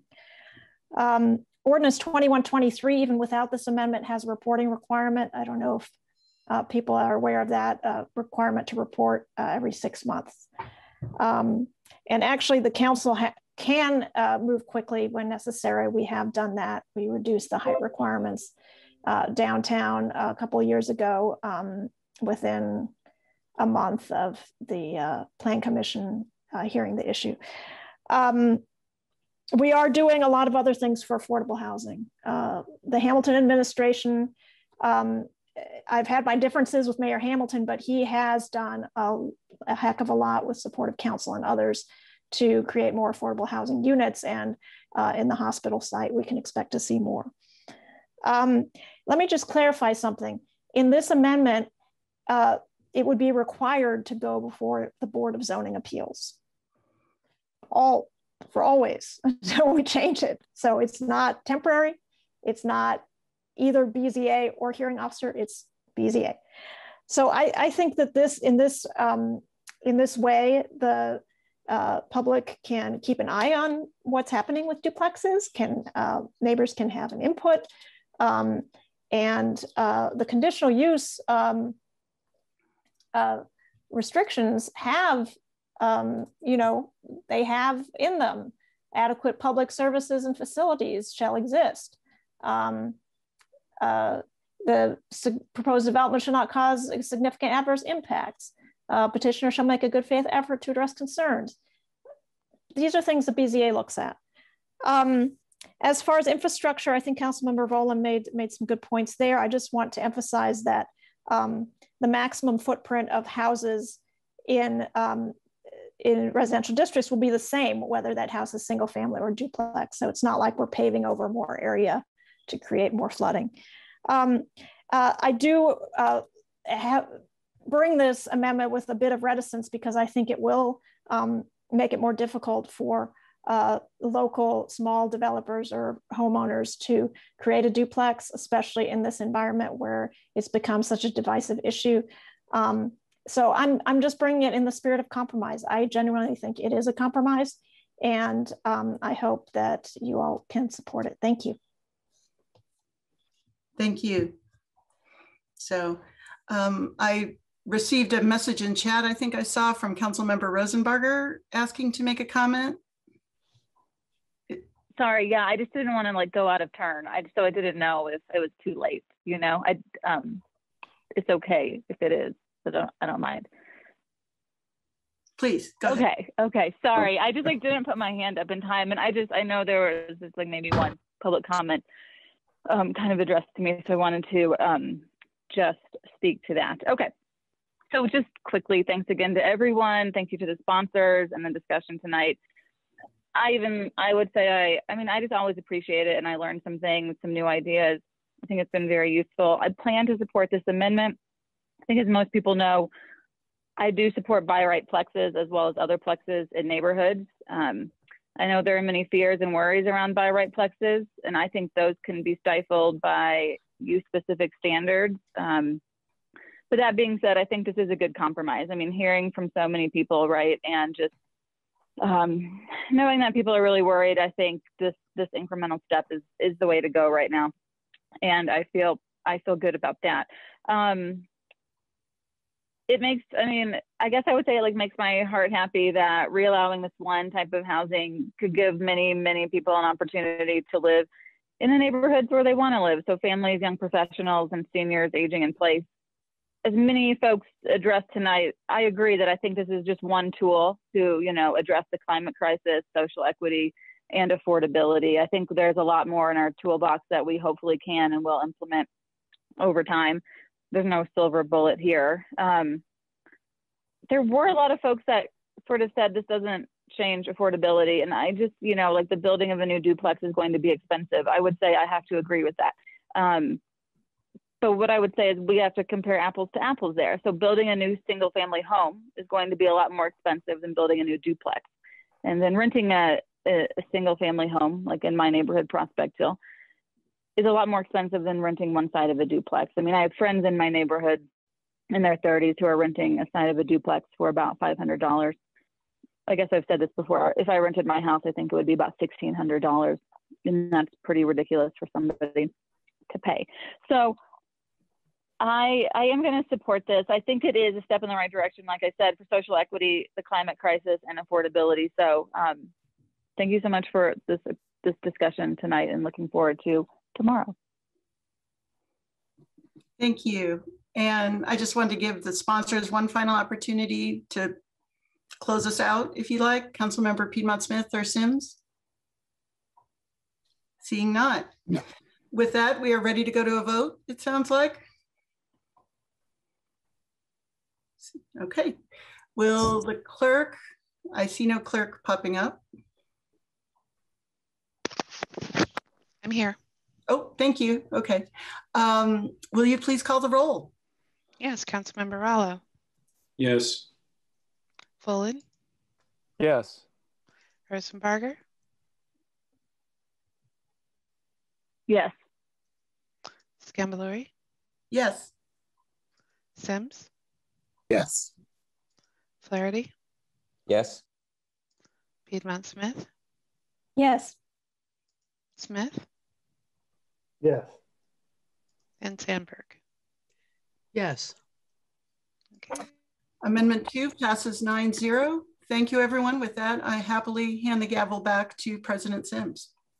Thank you. And I virtually reached and grabbed it. So thank you very much, Vice President Scangalori. I appreciate that. At this point in time, and I will need to get some guidance from a parliamentarian. I don't know the order of the amendments. I think one was numbered Amendment 02A, which would make it next. Is that correct? Actually, we decided to defer that, Mr. President. That was sponsored by Councilmember Sandberg and I. That would apply to your amendment, but we will defer that to a future meeting. But we would like to proceed with Amendment 3, but seeing that we have time, we'll leave it to you to decide if it's an appropriate time to introduce that. Okay, thank you. Councilmember Boland, do you have your hand up? I just meant, I thought that Amendment 2A was actually Amendment 5.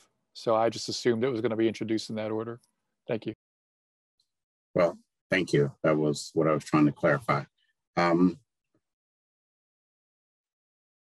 We have about 20 minutes left before our agreed upon time to dismiss. The sponsors of Amendment 3, Councilmember Boland.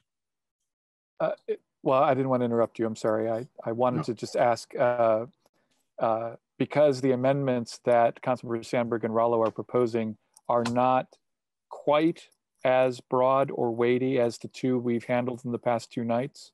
I wonder if we can handle them all tomorrow, and we can do so with perhaps reduced periods for people to speak in, 1 or 2 minute periods to speak, so that we can get all 3 in one night. Because we have 20 minutes now, I don't see us being able to get even one done without an extensive conversation. Thank you. Thank you for your input. That's what I was getting at with the help of the parliamentarian and my colleagues. And I will say this, we do have tomorrow scheduled. I know it was optimistic when we set the special sessions that we would be completed by tomorrow. And that is still our goal. So having said that, I think you're right, Councilmember Boland.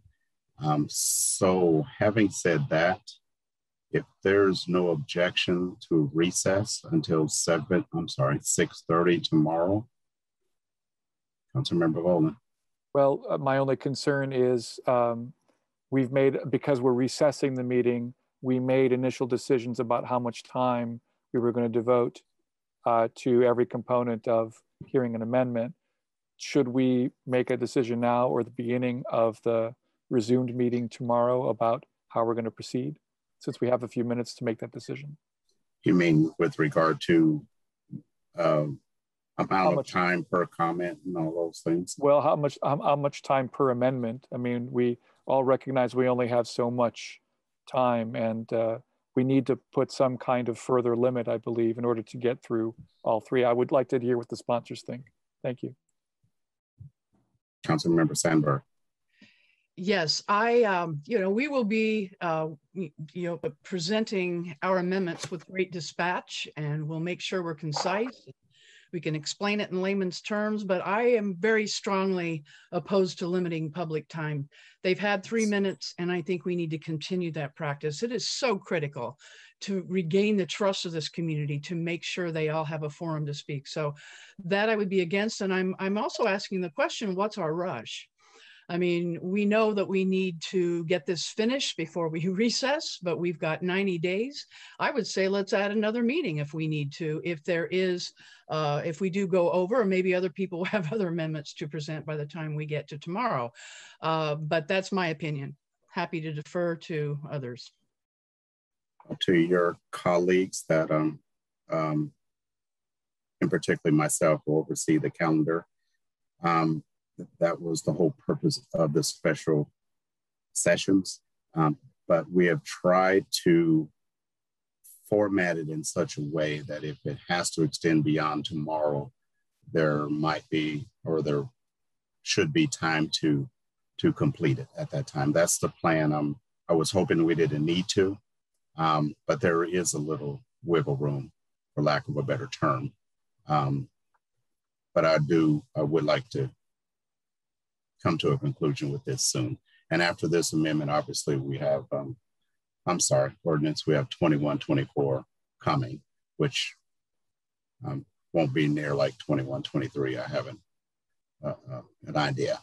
So having said all that, if we have no objections to recess until tomorrow at 6:30. Mr. President. Yes, sir, Mr. Bowler, or Councilman Bowler. Yeah, so Tuesday was a special session.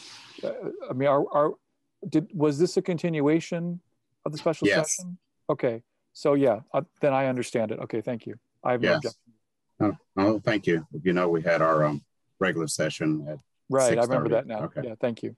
Okay, thank you. Was that proper, Councilmember Flaherty? Yeah, I think no objections. We can recess. I think so. Okay, do we have any objections, colleagues? And before we get out of here, I do want to say thank you all very, very much. Like Councilmember Rosenbarger, I learn a lot every time we all get together. So until tomorrow at 6:30, special session, have a great evening. Thank you so much.